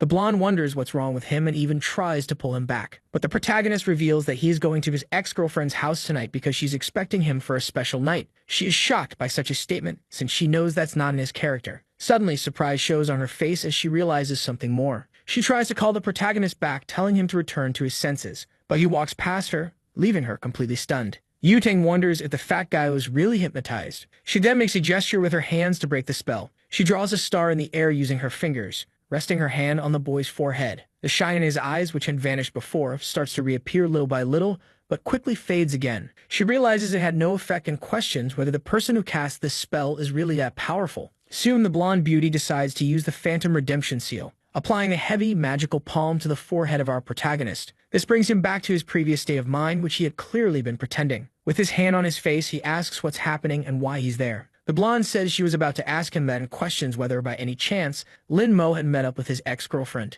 He admits he did, but asks what it matters, as she's going to see her fiancé. Completely flustered, the girl says that he had appeared in front of her and was hit by her motorcycle, so he should follow her to the hospital. Yutang wonders how our hero can say that after being hit, but she says she doesn't want to, and if she feels guilty, she can pay his medical expenses later. The girl grabs him by the collar, leaving him completely agonized. She then rubs a piece of paper in his face, saying she'll write him a check because she doesn't want to worry about a lawsuit from him in the future. She tells him to spend it on whatever he wants, but warns him not to use it against her in the future or he will regret it. Our dear Lin-mo wonders if writing a few thousand zeros will be enough to exchange for a few hundred spiritual storages. The girl then speeds off on her motorcycle. Yutang tells someone over her helmet communicator that she needs all the information on the protagonist's ex-girlfriend as she's a suspect, which the person confirms. Soon, she arrives at the house of the girl who was once interested in our protagonist. Removing her helmet gracefully, she extends her hand, which bears a special ring. Then she releases her magical sword at once. She proceeds to make dozens of cuts on the doorknob to open the door. The cuts are so precise that the door itself falls, but the doorknob remains attached in the shape of the door. She walks in, seeing some family photos.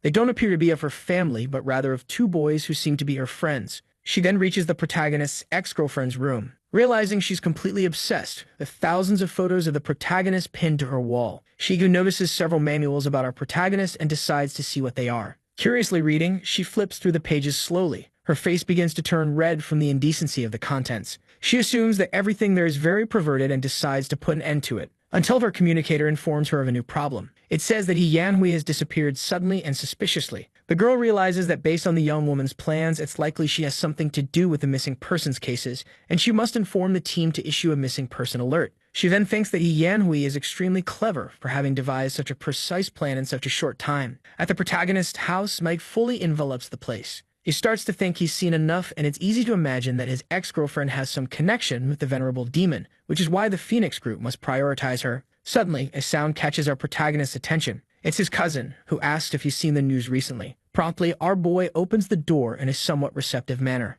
And quickly, the purple-haired boy informs him that Yanhui is being sought, but our protagonist says he knows nothing as he no longer intends to approach her. Lin ends the conversation with the boy when he is met with a strong slam of the door. The young man insists that he at least check the news happening right at this moment. Our protagonist sees that Yanhui from the Fengsheng Institute is suspected of an abuse case against a young man and is being sought nationwide. He thinks the search team is truly efficient, but there is still no information on the girl. The small fox thinks that this woman is really cruel and extremely foolish for daring to mess with his master. Lin-mo knows that if the venerable demon wants to absorb the yang power of a young man, he will end up forming a well-organized formation primarily of evil origin. Quickly, our young protagonist crouches down and starts rummaging through a box. The small white fox wonders what his master is searching for until he sees a glimmer in his gestures. Becoming even more confused, the small fox realizes that what he grabbed are just some seemingly ordinary wooden boards. Our hero lets out a tired sigh. He then channels all of his energy into the two boards at once. They begin to disassemble and reform into a shape that suits his needs.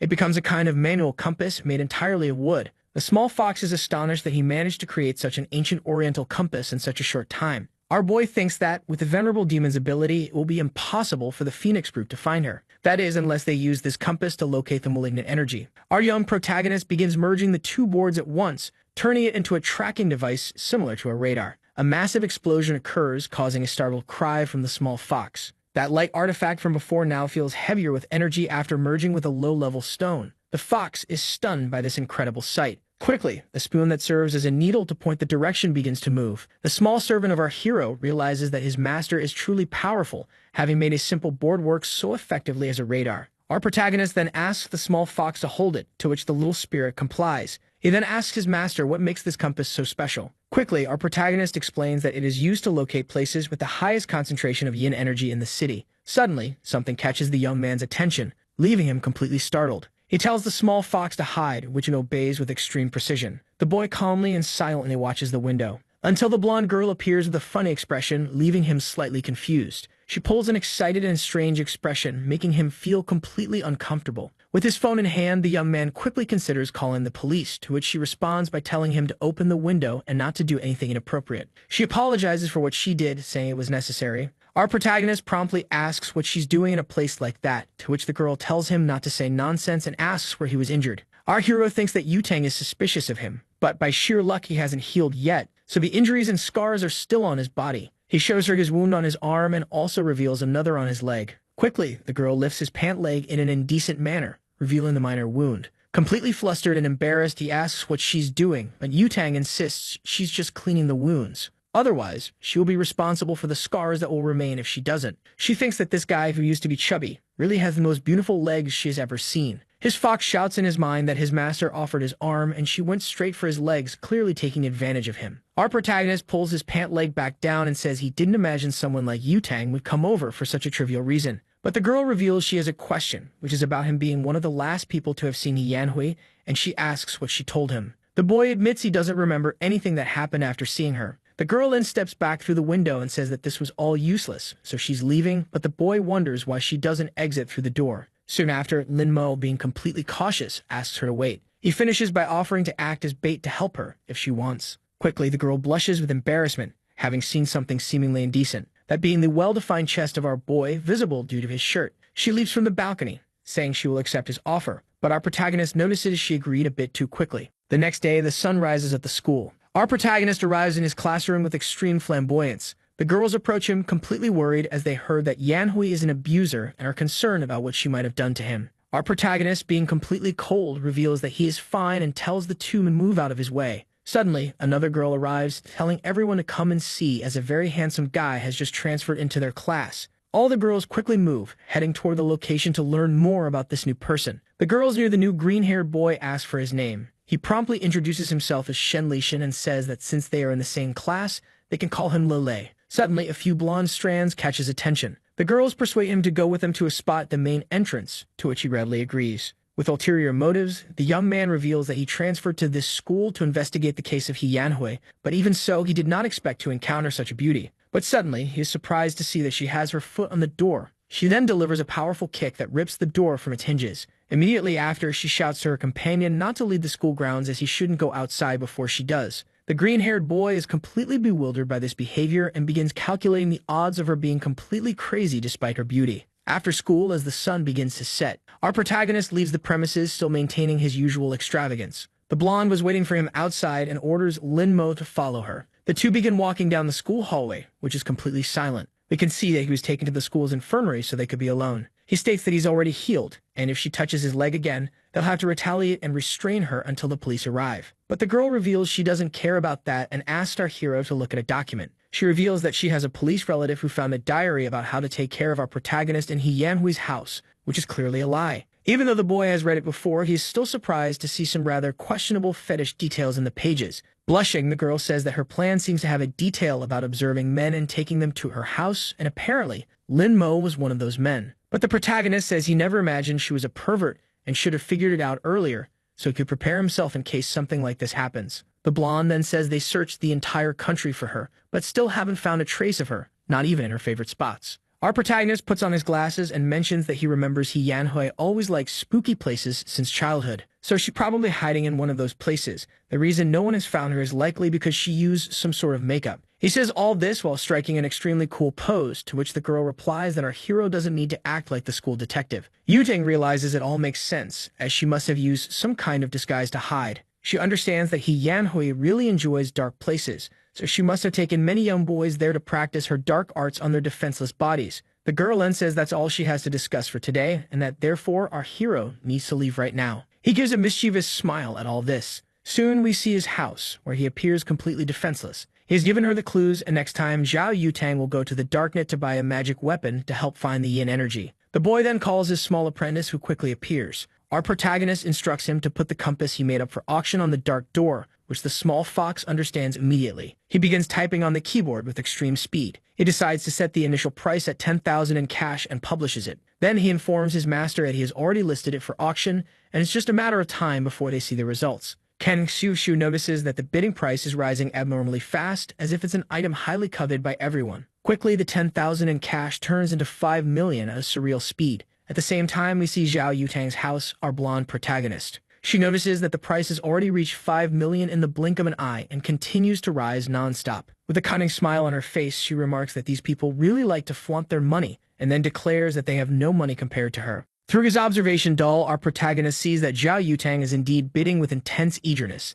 It seems that she is likely to win the item, and as a result will be able to track down the ex-girlfriend of our dear protagonist. Quickly, the price reaches the astonishing mark of 10 million. The small fox realizes that this is an unbelievable result achieved in mere seconds and wonders how many married women have that much money. We then see, a day later, the blonde meeting with several other women and an elderly woman with a cane. She reveals that the place with the highest concentration of yin is exactly here. The old woman thinks out loud, saying that this is a great treasure pointing hundreds of miles away and reveals the strongest yin energy, so it must be very rare. Our girl notices that this expert has been specially invited by the group to assist in this mission, and that it's not easy to receive praise from this woman. Drawing her cane, the old lady reveals a weapon and then declares that she will explore the path ahead, instructing the others to wait there. As the elderly woman approaches, a massive green, demonic hand suddenly appears in front of her. A gigantic explosion occurs, a result of a special attack the woman used at the right moment before being struck. Our protagonist, seeing everything through his paper doll, can only feel tense about the situation. He recalls that there wasn't a way to break the formation, and that it might be some modern weapon she pulled from her ring. He realizes that this is something unprecedented in this world and concludes that it is incredible, something he never imagined. Suddenly, his wall shatters as an extremely muscular woman bursts in while carrying his cousin.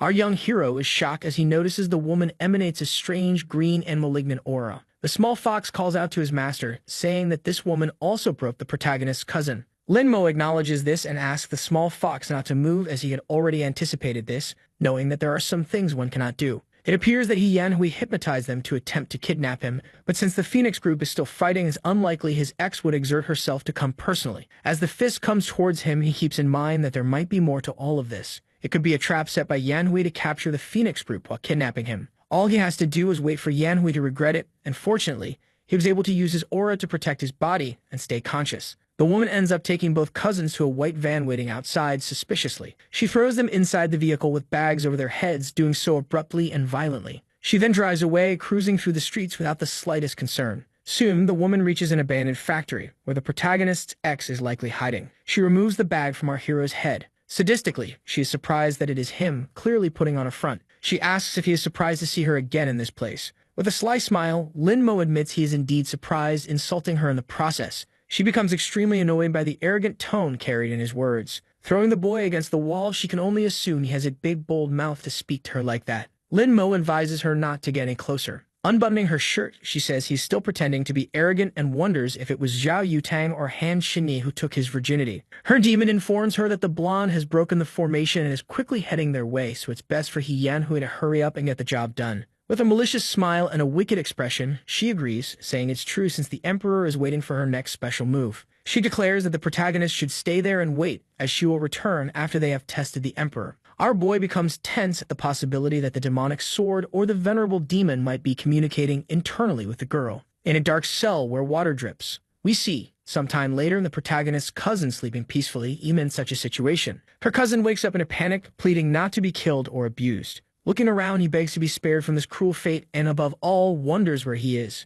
Elsewhere, we see the crater created by the old woman who broke the formation. Everyone gathers to see the massive sight. The blonde realizes that Yanhui was indeed clever enough to use this formation to turn the place into a point of extreme yin concentration. Now they must follow the next direction the compass points to, so they can arrive in time, as the people there might already be dead. A green demon appears, laughing, and asks where the women think they're going. Suddenly, a huge explosion occurs, throwing everyone backward. Laughing maliciously, the flame-covered demon declares that everyone there will die without any demands. We then see the forest where the demon was summoned. A deer, calmly grazing in the lush, life-filled area, senses something. This action briefly startles it. A gigantic explosion of green energy shatters the ground. Smoke begins to spread along with that colossal and terrifying aura. The demon, summoning multiple blades, claims that none of them will escape his wrath. His attacks are aimed at the blonde as he shouts for her to go to hell, laughing all the while. As the attacks close in, the old woman shields the girl before she's hit. The elder declares that she will handle the demon while the others escort Miss Zhao away, as her life is too valuable to be lost to this phantom. The hot-headed spirit asks if she really plans to defeat him alone. He reiterates that no one will leave there alive, forming several seals with his many arms. He shouts, threatening that he will bury them all there that day, and forms a formation. The seal crashes down on the spot where everyone is gathered. The old woman quickly recognizes it as the Soul Devourer formation. She shouts for everyone to use their auras to protect their bodies.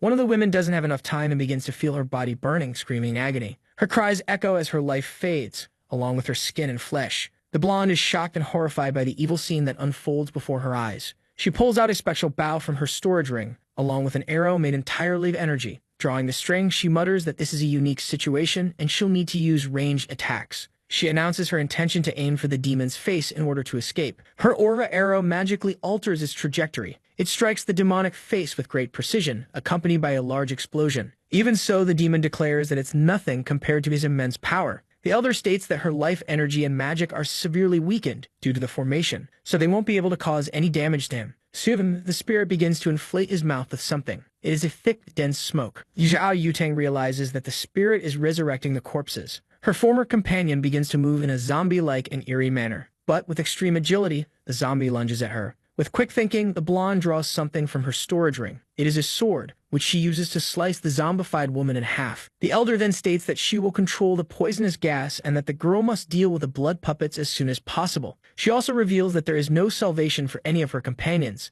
But from the blonde's perspective, she sees the remorse in part of the faces of those she once called friends. Even so, with the swift slash of her sword, she is able to defeat the monster. But with another adversary present, she decides to execute a maneuver in the air to finish it off. Unexpectedly, Yutang hears that dead body calling her name. She hesitates, unsure whether to strike her former friend who seems to have regained consciousness. But it was all in her head, as the monster still attacks, tearing a part of her abdomen with a single blow. The blonde can only cough up blood and regain her senses due to the damage. She grabs her weapon with more determination and ferocity. She then performs an X-shaped slash to end the fight. Even so, her wound is very severe. With blood dripping from her mouth and abdomen, she can only collapse to the ground. Her weapon dissolves into the wind along with the rain as she chokes on her own blood. She admits it was unexpected and wonders if these really were blood puppets. Yutang, in her thoughts, questions whether the old woman survived alongside her and thinks that if she had known the danger, she wouldn't have brought so many people. The two hypnotized people who arrive at the scene watch her as one of them pulls out a knife. The elder tries to shout the blonde's name. The spirit attacks her, asking how she dares to be distracted. Behind the barrier, the demon says he is eager to see how long the old woman's turtle shell will last. The blonde, lying on the ground, blames herself, realizing the elder was also dragged into this because of her.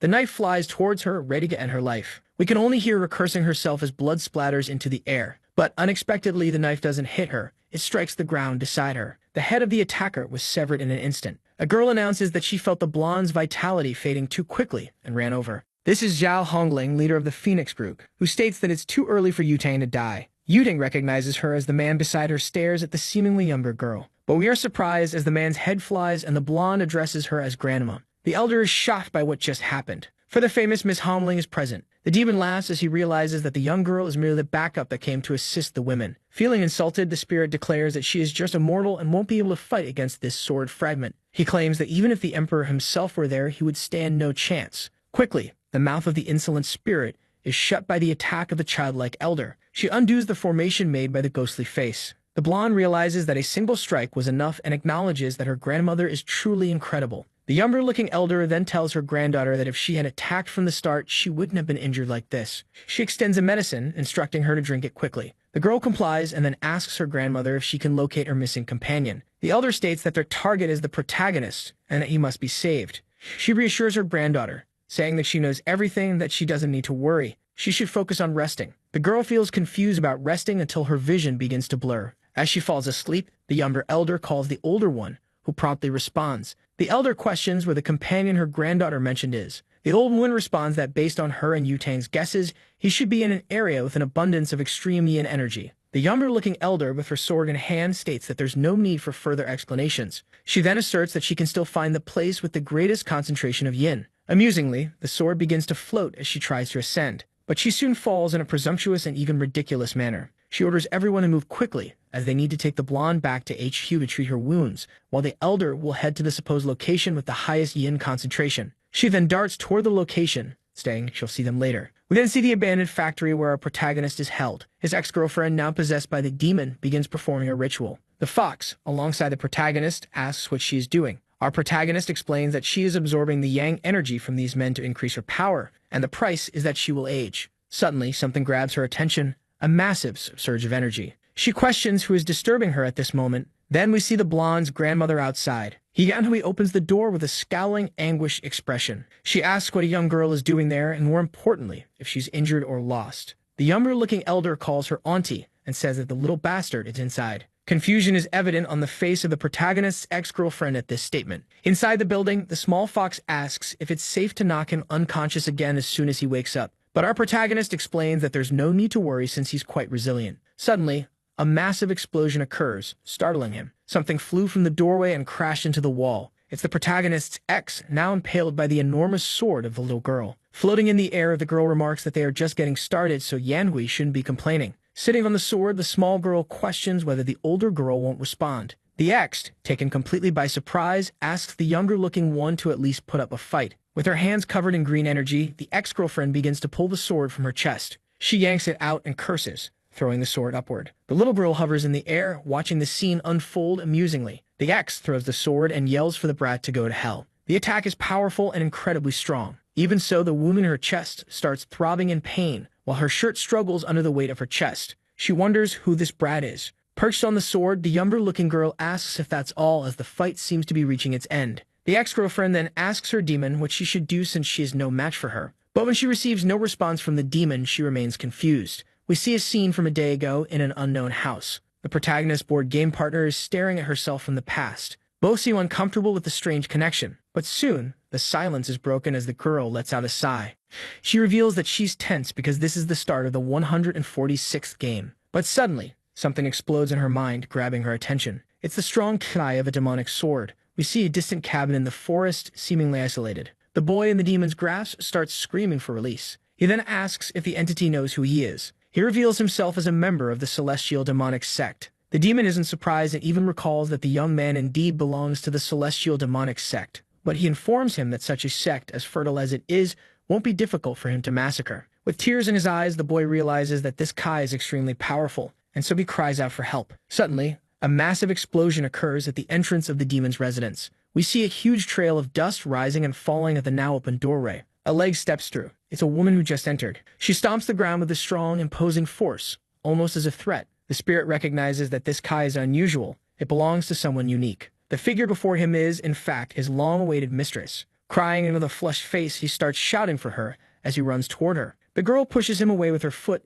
telling him to stop making such a fuss, to which he agrees. The girl identifies him as the demon allied with Yanhui. He confirms, stating she's right, and admits that the familiar feeling of being stepped on is indeed his mistress. The girl hears someone pleading to be saved. It's the boy from before, who explains that he is the son of the patriarch of the celestial demonic sect, and therefore, if she lets him go, he will do whatever she wants. He explains that the sect specializes in cultivating magic and is no less powerful than the Phoenix group. The girl appears surprised by this statement and approaches. She sits on the demon, stating that she doesn't lack men, only dogs to obey her. She instructs the flame spirit to keep the boy alive, as he is a good lad, which the spirit confirms. The green-haired boy thanks her for sparing his life. But with a blank stare, he declares that now that his life is spared, he will be her slave. However, he quickly falls asleep, enraging the demon, who tells him not to be disrespectful and idiotic toward his mistress. The spirit then explains his plan, to take Yanhui as his host in order to regain his strength. Currently, the demon is hiding in an abandoned factory, and at the current pace, he estimates he can recover his strength in less than 10 days. The girl then asks if Yanhui is completely enslaved to his control, to which he confirms, saying she is a lustful woman and therefore easily manipulated. Our young lady remarks that this isn't the best plan, but it will work for now, and regardless, she needs to find someone named Lin Mo. In the end, Han Xinyi reveals that there is a game that hasn't ended, so she cannot allow anything to happen to her other challenger, which the demon acknowledges. The spirit then advises that his mistress should collect the fragments as soon as possible, since the situation is growing larger and worse by the second. But the girl insists there's no rush, as the emperor has also come to this world, leaving the demon utterly shocked. She explains that the memories between the fragments of the demonic sword do not communicate with each other, but some time ago, she sensed a breath from one of the fragments. However, just as she was about to reach it, the sword's ki was completely dissipated by a stronger ki she had only seen in the Emperor in 1,000 years. The demon considers using He-Yan-Hui merely as bait to lure the Emperor, then orders her to go and kill that brat. She questions how she's supposed to kill the girl, admitting that she's never been in a major battle since childhood and knows nothing about martial arts. Soon, the younger-looking girl decides to use her secret sword technique. The protagonist X claims she doesn't even know how to fight or engage in combat, so the demon decides that she is useless and takes control of her body. Her pupils dilate into a different shape as she says that this is something special. She declares that the old woman is a waste and therefore she cannot be allowed to live even a second longer. With sinister laughter, the spirit charges forward with the girl's body toward the younger-looking one. Suddenly, a sword flies toward his back while he keeps a bizarre grin. The spirit manages to deflect the sword with a sidekick. Laughing, he grabs the weapon, claiming it as his own to use however he pleases. Tossing the blade, he asks if the grandma likes playing with flying swords. He then launches the second sword, saying he's returning it to her since she seems to enjoy these silly games. The small girl protects herself using a purple spiritual barrier, deflecting the attacks in another direction. The demon summons an artifact announcing that he's going to give her a second gift. It's a giant viper, charging toward the small grandma in an instant. The girl seems impressed, acknowledging that it's a long-lost secret technique, but unfortunately, its power is much weaker than what's described in the book. As the snake prepares a deadly attack, the girl remarks that since Yanhui is angry, it will be much easier to deal with her. With her sword in hand, she adds that if she weren't always crying, she would be ashamed to kill her all at once. Due to her immense weakness, the snake bites down and receives a direct slash to its mouth. It's split apart by the girl's massive strike, launching its head into the air. Suddenly, the enormous energy that was shooting from the serpent's mouth flies toward the sky. Its form begins to disintegrate as its technique is completely defeated. In the sky above, someone observes the entire scene. It's the protagonist's board game companion, watching everything in her demonic form. We see the ex-girlfriend's face distort as the spirit leaves her body and mind. The purple energy exits her body, gathering into a single point. It forms a fragment of the previously lost sword belonging to the demon girl. The younger-looking elder declares that it finally abandoned its host to stop being useless. She admits she never thought it would be a sword, much less a simple broken sword, and thus feels a bit disappointed. But soon fear grips her, as the sword seems offended by being called broken. The protagonist's companion remarks that it's quite shameless to kick a dog when the owner isn't around, and that the sword should be more careful.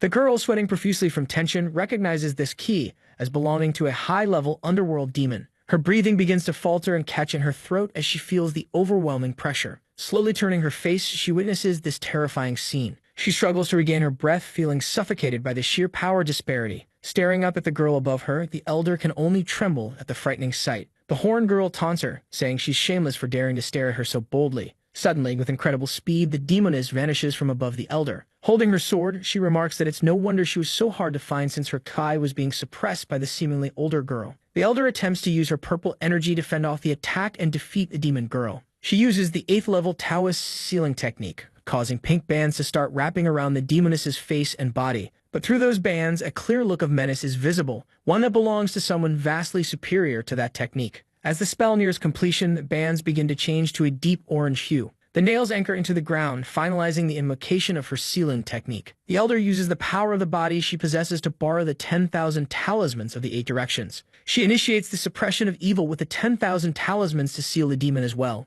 Despite this, pink energy emanates from the massive seal. Still tense, she uses 4 celestial flames to enhance the spell's effectiveness. She then invokes the red lotus seal of the infernal sky to support the process. She completes the seal, closing off the demoness entirely. She begins reciting a higher vow, using the law of equality to make all demons tremble and hide. She decides to combine her techniques to perform her final spell. The energy-made Buddha clasps its hands in prayer as its tears fall. Suddenly, a crack appears, spreading rapidly. The enormous statue that just emerged begins to shatter deeply under the power of the sealed being. This was not the outcome she expected. It simply should not be possible. A bright red light starts emanating from the figure. She recalls hearing that Hongling is the strongest fighter and that no one can surpass her, but she isn't impressed by the so-called strongest fighter's power. It's time to end this brat's fun. Despite feeling apprehensive, she says things aren't over yet. But standing beside her, the strange woman is already at her side, curious about what's supposedly not over. At that moment, the girl realizes she's in serious trouble as her abdomen has been sliced without her even noticing. The demon woman remarks that when she says it's over, it really is over. She continues on her path while the poor redhead of modest stature collapses to the ground. She laments to her master that the body she currently possesses is too weak, and even with total control, she would be incapable of using a fraction of her true power. Sweating coldly from the blood loss, the modestly tall woman struggles to reach for something. She needs to retrieve her blade to try and do something. After all this time, she should have noticed by now. But even with her there, it still hasn't appeared. The well-endowed companion looks back, seeing the blade approaching her, but she is unimpressed. She simply prepares to deflect it with her own weapon. The metal seems like butter against her blade. She had hoped to use Yutang to understand what she intended to do, but it's a pity that she's useless, not even fit for testing. This makes her sigh in slight frustration at the ease of her challenge. In the silence, she shouts out for the immortal emperor. She's certain he's already seen enough and could show himself and step out of hiding. Provoking him, she says that he must have become like the men of this world, a great coward. The strongest man is mediocre, incapable of ruling the world with such small power. If that's the case, it's simply disgusting. Starting with this modestly tall woman, she shouts again, so all those hiding can hear. If she's not stopped now, she'll take everyone on a first-class, one-way ticket to find out if there's life after death. As the demoness begins her countdown, she warns that if anyone plans to intervene, they better hurry up because she's counting to 3. One of the women covers her mouth to stop herself from saying anything. The young man remains in his cage doing nothing. The demoness starts her count. A drop of water drips onto the boy's head and he appears oblivious to the situation. Suddenly, he decides to pay attention. 2 seconds have already passed in her countdown. Then a desperate voice shouts, pleading not to be sent to the world of regrets. On the ground, the small figure writhes in agony. A silver-haired woman continues to hold her mouth shut. Meanwhile, the demoness is delighted with this reaction. But since nothing was done, the countdown ends and a massive pillar of energy shoots up into the sky. The area becomes the epicenter of a powerful manifestation of energy. Before her, a mighty vortex forms. Its light is so intense that one must shield their eyes to avoid being blinded. Finally, the one she had been waiting for appears in the place. This makes her happy, as she is sure the immortal emperor has not died and is still alive. Far away, someone questions what has happened to the sky. Looking at the camera, they note that a pillar of light has formed at the abandoned factory. Even though it's a cold day, the area around the light is incredibly hot, pushing away the rain.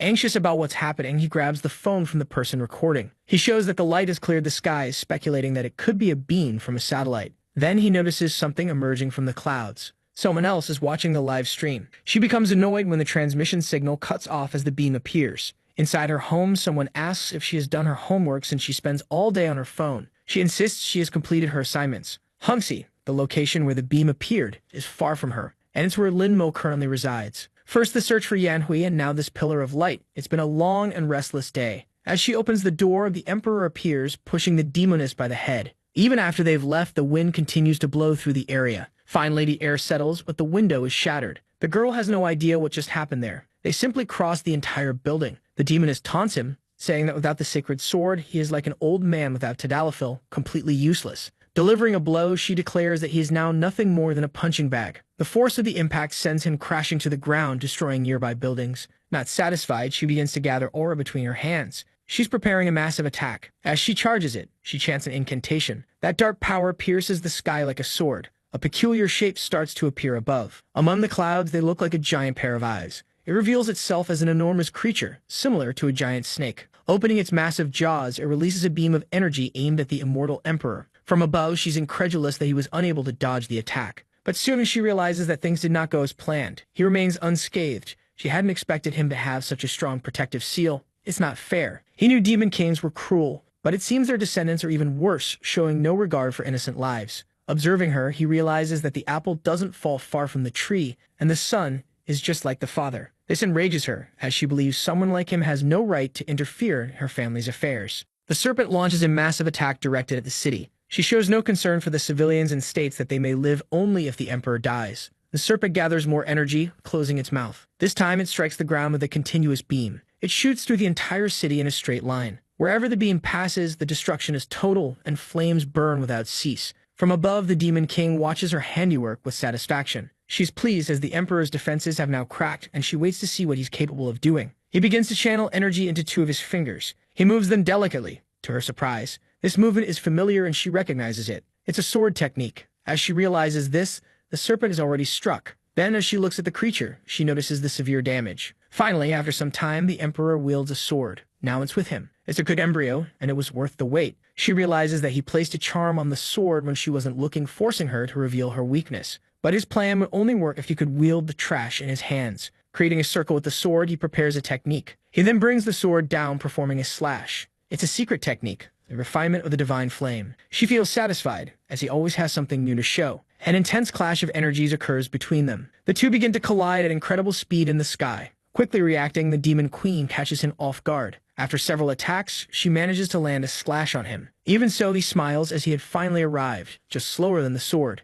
Then the figure representing him vanishes and rays of light emerge from it. Realizing that the figure was burned, she understands it was a clone, but she doesn't know what passed through it. A small paper doll suddenly appears in front of her, completely pierced. Meanwhile, two combat planes approach, unleashing bursts of gunfire. She assumes this is also part of the Emperor's plan, but modern weapons lack any aura. They are just high-speed projectiles. Unimpressed, she makes a move with her sword, mockingly calling them brave. Still, one of the planes manages to evade the aura attack. It launches a missile toward its target. However, to her, that attack is far too slow. But the missile corrects its trajectory. This catches the demon queen off guard. She is engulfed in a massive explosion. The target is locked and the planes continue their assault. A barrage of missiles explodes upon impact. Everything is going according to his plan, but he knows modern weapons won't hold her for more than a minute. Without his sword, he isn't a match for her, so he needs something as powerful as his sacred sword. The forging had been completed during the battle. Now only one final and crucial step remains. He sighs as it is time to begin the cooling process.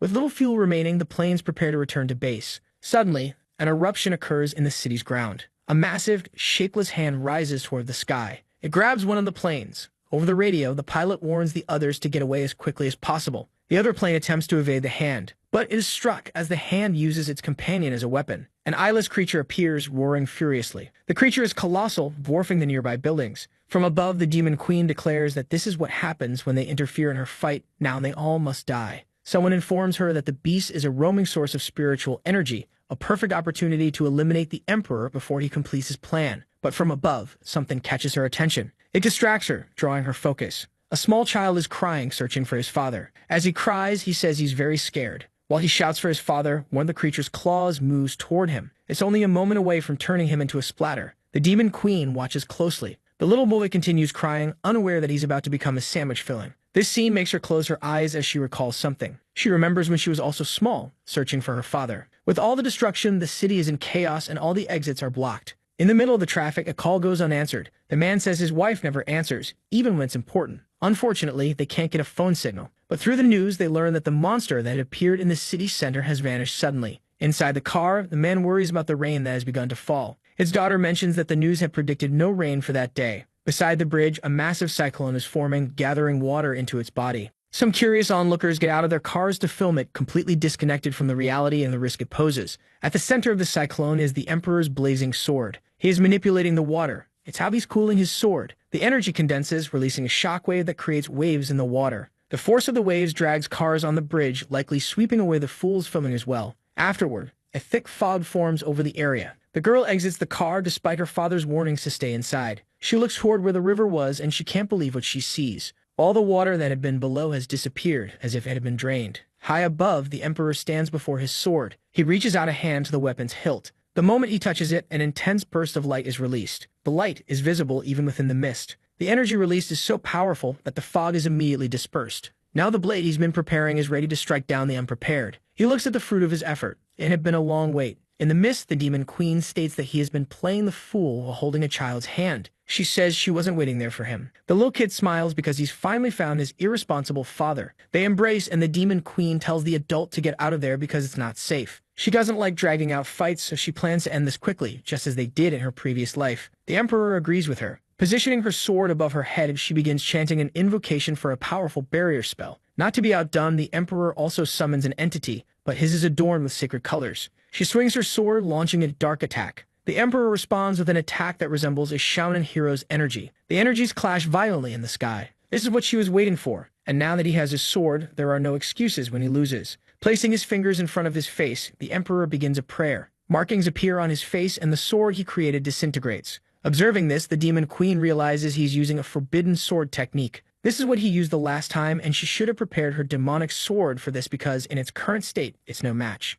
Without the strength to resist his technique, she is struck. A massive beam of light continues to advance toward her. In the sky, a mysterious rift begins to form. Opening slowly, it reveals another dimension. With such power, the sky is tearing apart. Completely wounded and exhausted, she admits it's overwhelming. The Emperor stands before her, watching her closely. Looking at her, he states that a winner has already been decided, but someone interrupts, claiming that the battle is just beginning. Severely wounded, the demon queen mentions what she's seeing. It's the other half of the magic sword. The sword speaks, revealing that it had hidden well to gather its pieces, but the woman possessed many of them. In her injured state, she declares that even that fake sword wouldn't be able to land a fatal blow on her. Soon, she'll recover from her wounds, and unlike him, she still has a magic sword. Even if it's a mediocre victory, a winner has already been decided. Unexpectedly, the sword pierces her from behind, emerging through her chest. The sword refuses to take orders from someone whose energy is so weak. Now the two of them will die in this place. The cursed sword intends to start with the weakest one first. Telling her to return home, in this case to hell, it charges forward. It violently strikes the spot where the demon queen was.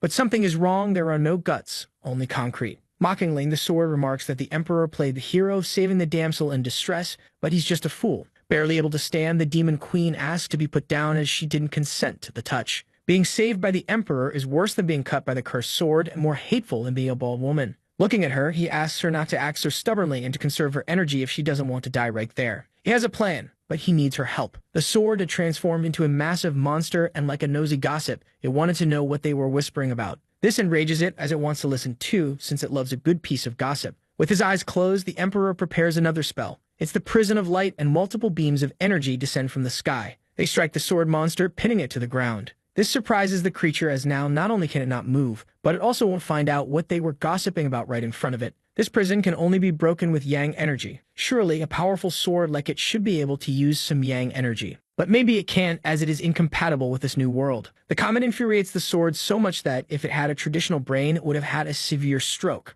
Gathering its strength, it breaks free from the prison, showing off its muscular physique. It's not afraid of needles or underground labs. Flexing its physique, it asks the powerful emperor if he still dares to disrespect a body with only 3% body fat. Preparing a mighty punch, it declares that he has little fat left and is holding a dying horse in his arms. It's shameful, and now it's going to send both of them to hell. However, with the woman in his arms, the emperor snaps his fingers. The monster sword is struck above where its floating rib would be. If it had a liver and were an alcoholic, it would have been fatal. Realizing the extensive damage, it wonders how it was possible. It seems it really was an alcoholic. Having gathered all the fragments, its piece must be within this enhanced body as well. The emperor had transformed that fragment into bait after refining it. It was his trump card against the demon queen, but he ended up using it against the sword. The monster panics as its yang energy drains away and its well-maintained physique fades, leaving its veins empty. Now it's time for the demon queen to do her part. To the sword's displeasure, she begins absorbing its energy. Returning to its thin and frail state, the sword is desperate, as it longs to regain its former physique. With a crack appearing on its blade, it curses them both. She was right. The yang power sealed within the sword still remains in his body. Now is the time for them to settle their differences. A massive tongue falls in front of them. It's the beast of chaos, and the sword rejoices, believing that the gods haven't abandoned it. Pleased, it wishes the two of them good luck in dealing with this monstrous creature now. Looking at the emperor, she says she's done her part as agreed, and now she wants to know the next step. He looks up the sky carefully. The next step is to fix the crack in the sky. But she's a demon. She's only learned destruction techniques. Repair is not her forte. He releases her, telling her she can leave as he can handle it alone. He just asks her to remember what she promised him. Faced with the problem, he brings his hands together and his eyes begin to glow. Separating his palms, a small source of energy appears. He releases it toward the creature, commanding it to return to the other side. As he orders the rift to close, the creature is pushed back. Immediately, the crack in the sky begins to seal. Watching all this, the demoness is impressed by such power. With blood filling his mouth, he says it's not that simple. He coughs, completely drained. Doing that left him with not a single drop of energy remaining. Unexpectedly, a hand grasps him, preventing him from being pulled into the rift. The demoness urges him to hold on a little longer. The tradition of demons states that the more lives they take, the stronger they become. But she didn't get stronger after all the killing. She realized her intention was only to provoke him and then bring the people back to life. For some inexplicable reason, this realization makes the demoness blush. Trusting her, he agrees to fix the situation and leave the consequences to her, as he believes in her word. He hoped she wouldn't change her mind after saving him, and now she is literally saving him. With his body halfway through the rift, she tries to pull him back. She warns him that it's closing and that he isn't moving. Realizing the worst is about to happen, she calls out to him again. Calmly, he remarks that even knowing people would live again, she still saved that little kid. Hearing this, she's immediately taken aback. The emperor says a few more things to her, but they aren't heard. Finally, the rift closes, leaving him on the other side. This infuriates her, as she realizes she wasn't strong enough, until she notices something unusual nearby. A small flame doll rests in her hand. As the sun sets, she sits atop a building. Thoughtfully, she looks at what the emperor left for her.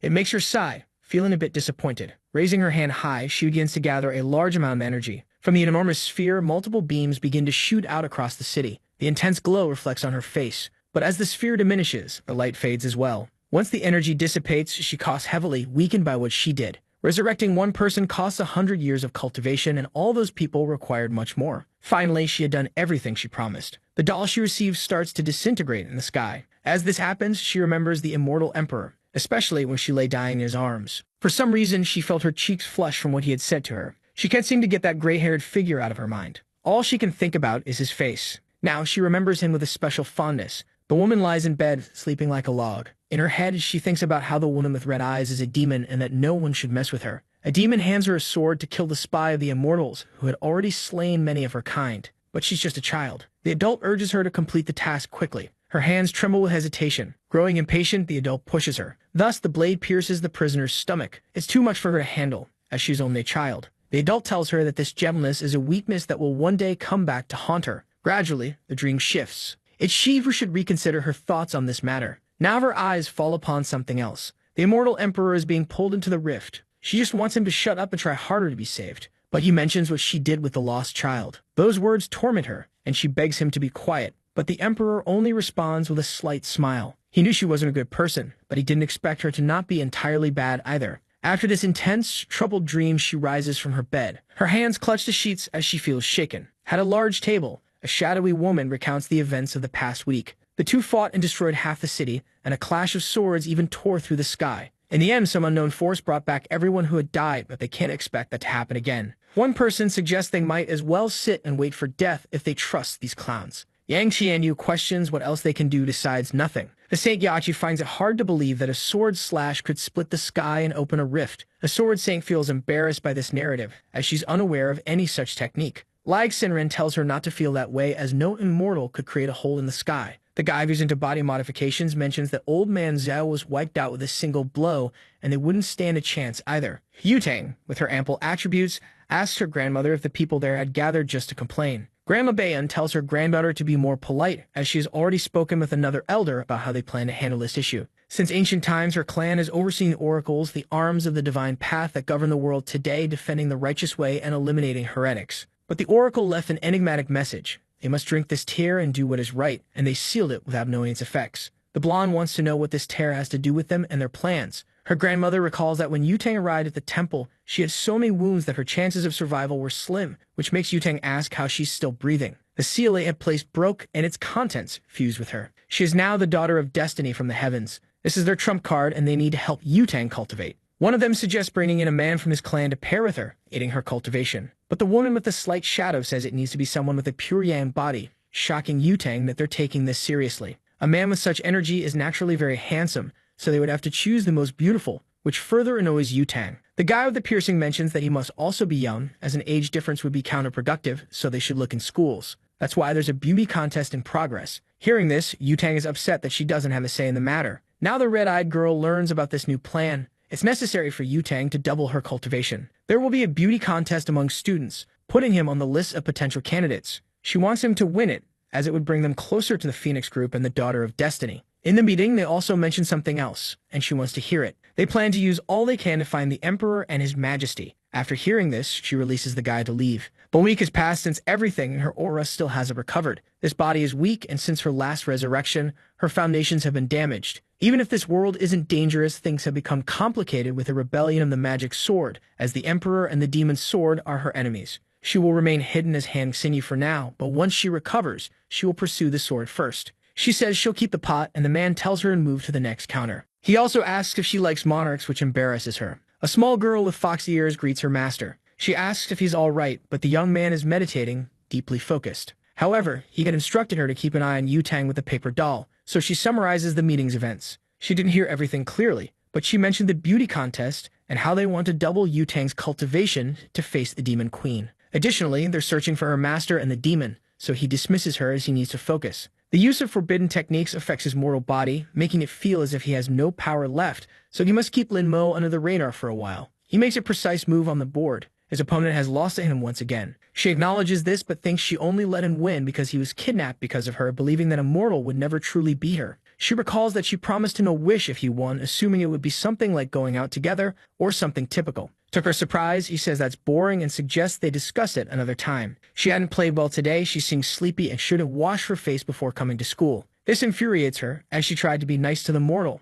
but it only inflated his ego more. She vows never to let him win again. A young woman greets Lin Mo, mentioning that she hasn't seen him all day. She says there's a beauty contest and she and her sister would have voted for him, but he's not on the list. He finds it too tedious and has no interest in participating. It's hard to believe that someone so vain would find a contest like this boring. So she thought that he was actually playing hard to get, so she decided she would be the one to sign him up for the contest. It seems that organizing such a contest at schools was way too easy. So far in the first place belongs to a smelly nerd with visual impairment. She refuses to marry this clown. Until, among them, she came across Lin Mo. In front of her phone, the girl called her friends over to see something. It was a video of Shen playing the guitar. The guy's charisma made them a bit wet. In their mouths, of course. But she said they were animals, devouring Lin Mo with their eyes. Wisely, one of them pointed out that the same person criticizing had liked and saved that video. Not to mention she even downloaded it to watch later alone in the dark, which is very suspicious. Trying to defend herself, she said they were just classmates and it was merely sympathy on her part. Ready to stir up trouble, her friend said she knew the girl desperately wanted to sleep with Lin Mo in the same bed. She shouted back that she would love to do that because he's handsome, fit, and well-endowed, and if she was being honest, it shouldn't be a problem. From afar, two envious boys called her superficial, but in truth, they wished they were the target of that attention. He swore he would win the contest, spending 8 hours a day taking care of his photos. Lin Mo had already surpassed him and in first place was an immature clown who looked like a pet shop animal. He said he would work even harder, but his friend brought him back to reality, saying he didn't stand much of a chance. Someone mentioned that the great Shen Lishan was there. The androgynous and feminine boy with a genetic visual deficiency walked through the corridors being harassed. Then he said he was done for the day, because now he wanted to talk to Yutang alone. She thought he might not even know the real reason for the contest, but she was curious to know what he had to say. With a different voice, he said he hoped to continue receiving their support. But Yutang noticed this change. The boy approached with some cookies he had made for her, but his voice changed when he asked her to try one of them. But she refused to eat anything that clown made as he looked like someone who didn't wash his hands. She left calling him disgusting, but she noticed that the voice effect produced by the divine demon didn't affect her. Perhaps it's because she is the daughter of destiny. Yutang was definitely irritated, feeling disgusted by the guy with glasses. She knew he was a cultivator using this ability to get attention from girls, and she didn't want to join him. But he was already on her grandmother's list, so she might not be able to tell her who he really is. While she sat at the table, her friend said Lin Mo had shown up. It's too rare to see him alone. Shen has been attracting all the girls lately, and Yutang had forgotten he was in second place. Her friend said she should go talk to him, which made her blush completely. She was so embarrassed that she hadn't even thought of it as a possibility, because they are just friends and nothing more than that. However, she didn't finish the sentence. Her mouth refused to say they were just friends. She remembered when he playfully punched her in the side. In fact, they are just a pair of friends. But that's not what her memories tell her. She quickly remembered his shirt being open, revealing a modestly defined chest. Her friend said she didn't hear her properly and wanted to know if they were just classmates. However, saying that with a nosebleed was not convincing at all. Thinking about what she felt for that boy, she hurried out of the cafeteria. Yuving walked down the corridor, completely immersed in her conflicting feelings. Some boys were about to talk to her. Her goal was to take better pictures of him, because without that, it would be hard to beat Shen with his voice ability. She had access to the best photographers in the city, and Lin Mo certainly wouldn't refuse the invitation. But as soon as she made the offer to him, he refused immediately, and he even said that if she was so idle, she should get a part-time job. Not to mention she was just bothering him. She should find someone else to do that. And there's an even more important reason. He thought to himself that he wasn't feeling well and needed to spend all of his free time cultivating. But to her, he said he had recently been kidnapped and preferred not to trust girls. This last explanation seemed plausible, and she accepted his words. At the gym, she punched the punching bag with all her strength. Thinking about the situation, she imagined it was all her fault, because she had promised to protect him. She had told him everything would be fine. But in the end, it sounded like she was lying. Because of that, he no longer trusted her, and there was nothing she could do about it. It was a situation that filled her with rage. Thinking about all this, she started sobbing uncontrollably. Imagining marrying that disgusting, almost blind guy was worse than death. She soon became angry again and began beating the punching bag. A woman with huge biceps and a masculine face asked why the gym was empty. The attendant said Yutang had reserved the entire facility for herself today. Since she arrived, she had taken off her shirt and started hitting the punching bag, and she hadn't stopped since. A wealthy girl who paid for this, and she's just a student. She had wanted to fight someone for a while, and this was a good opportunity. The guy said it was a bad idea because the little girl was angry with life. But the woman said she didn't care and even suggested giving the girl her money back because she didn't mind. Approaching her, she said the girl wasn't bad but lacked endurance, and she introduced herself as the personal trainer of the gym, Ha Yun. The girl told her to leave. otherwise she would beat her up. Full of attitude, the juice-drinking friend said if the little girl didn't keep her promise, she would be a big coward. Outside, bystanders watched as her body flew out of the first-floor window. As if that wasn't crazy enough, the blonde girl jumped through the window, ready to fulfill her promise of beating that woman up. No one knew why they were fighting, but it looked more like a one-sided beating. Her mask had fallen off, and the person begged the young cultivator to spare her life. Removing the mask, she wanted to know why she was wearing it. She had a scar on her face, and the blonde said it didn't make any difference. She was teased either way. However, she still had unfinished business and hoped to beat her up as promised. She promised that if she touched her again, things would be different, and she would end up with a cement block at her feet living with the fish. A policeman finally arrived since there was a report of a crime in progress. Seeing the scarred woman, he recognized her as a notorious pervert with a bounty on her head. She could abuse an 80-year-old man. Thus, the blonde went from villain to hero in the blink of an eye. In addition to receiving apologies from the bystanders, she also received the reward for capturing the fugitive. As if that wasn't enough, she was even interviewed for doing something so heroic. The next day, she was once again in the cafeteria with the same feeling as the day before. Her friend thought Yutang had called the red-haired girl over to talk about what she did with the fugitive, but that wasn't it. Every time she went out alone, she either earned money or met handsome guys, and her grandma said she needed to find a partner soon. So she wanted to know if she could use this luck to capture Lin Mo. But Lin Mo was known for being cold and calculating, and he recommended that she date Shen instead. Meanwhile, the other one couldn't stop coughing because she had choked. She was confident and only wanted to know everything about him, what he liked, what he disliked, his daily routine, blood type, address, nothing too invasive. It seemed that Lin Mo was the best friend of the red-haired girl, almost like a brother. If she wanted to know more about him, she had better start handing over coins because nothing comes for free. This made the blonde smile at her audacity. If she said something useful, she would get 500,000 yuan.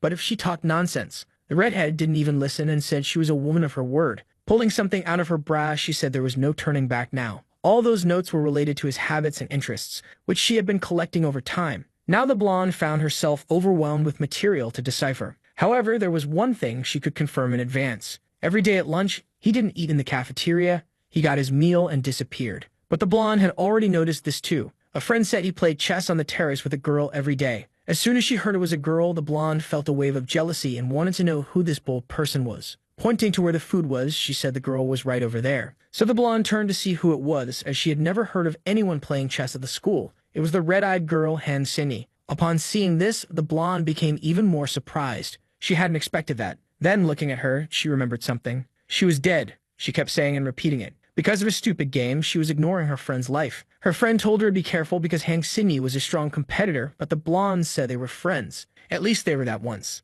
Sitting on the terrace under the cloudy sky, she said he had finally arrived. He said the weather was bad and that there were plenty of empty rooms. They didn't need to stay on the terrace. But their battle started on the terrace, and it would end on the terrace. She asked if it scared him, but he said she was joking and mentioned the forecast for that day predicted rain and snow. So he was worried that a certain girl would get all wet and attack him with her ample, juicy, and abundant arms and attributes. Not to mention that he was recently kidnapped and he doesn't trust girls, but she threw her coat at him so she wouldn't have to apologize if he felt cold in the rain. Lin Mo looked at the coat in his hands. While his colleague watched him, her cheeks flushed. He remained alert, thoughtful. Meanwhile, the girl turned her face, somewhat annoyed. He wouldn't wear that coat, but she told him to put it on quickly so he wouldn't have to apologize later when he lost. He would only stay there to avenge yesterday's defeat. Next time the weather was bad, he wouldn't come to the terrace. As for her, she just didn't want to be misunderstood. He said the sleeves were short, but it wasn't tight, so she boasted that her bust size was 36. But immediately he asked what number that was, leaving her embarrassed. Anyway, it wasn't the time for her to think about that now, as the rain was approaching.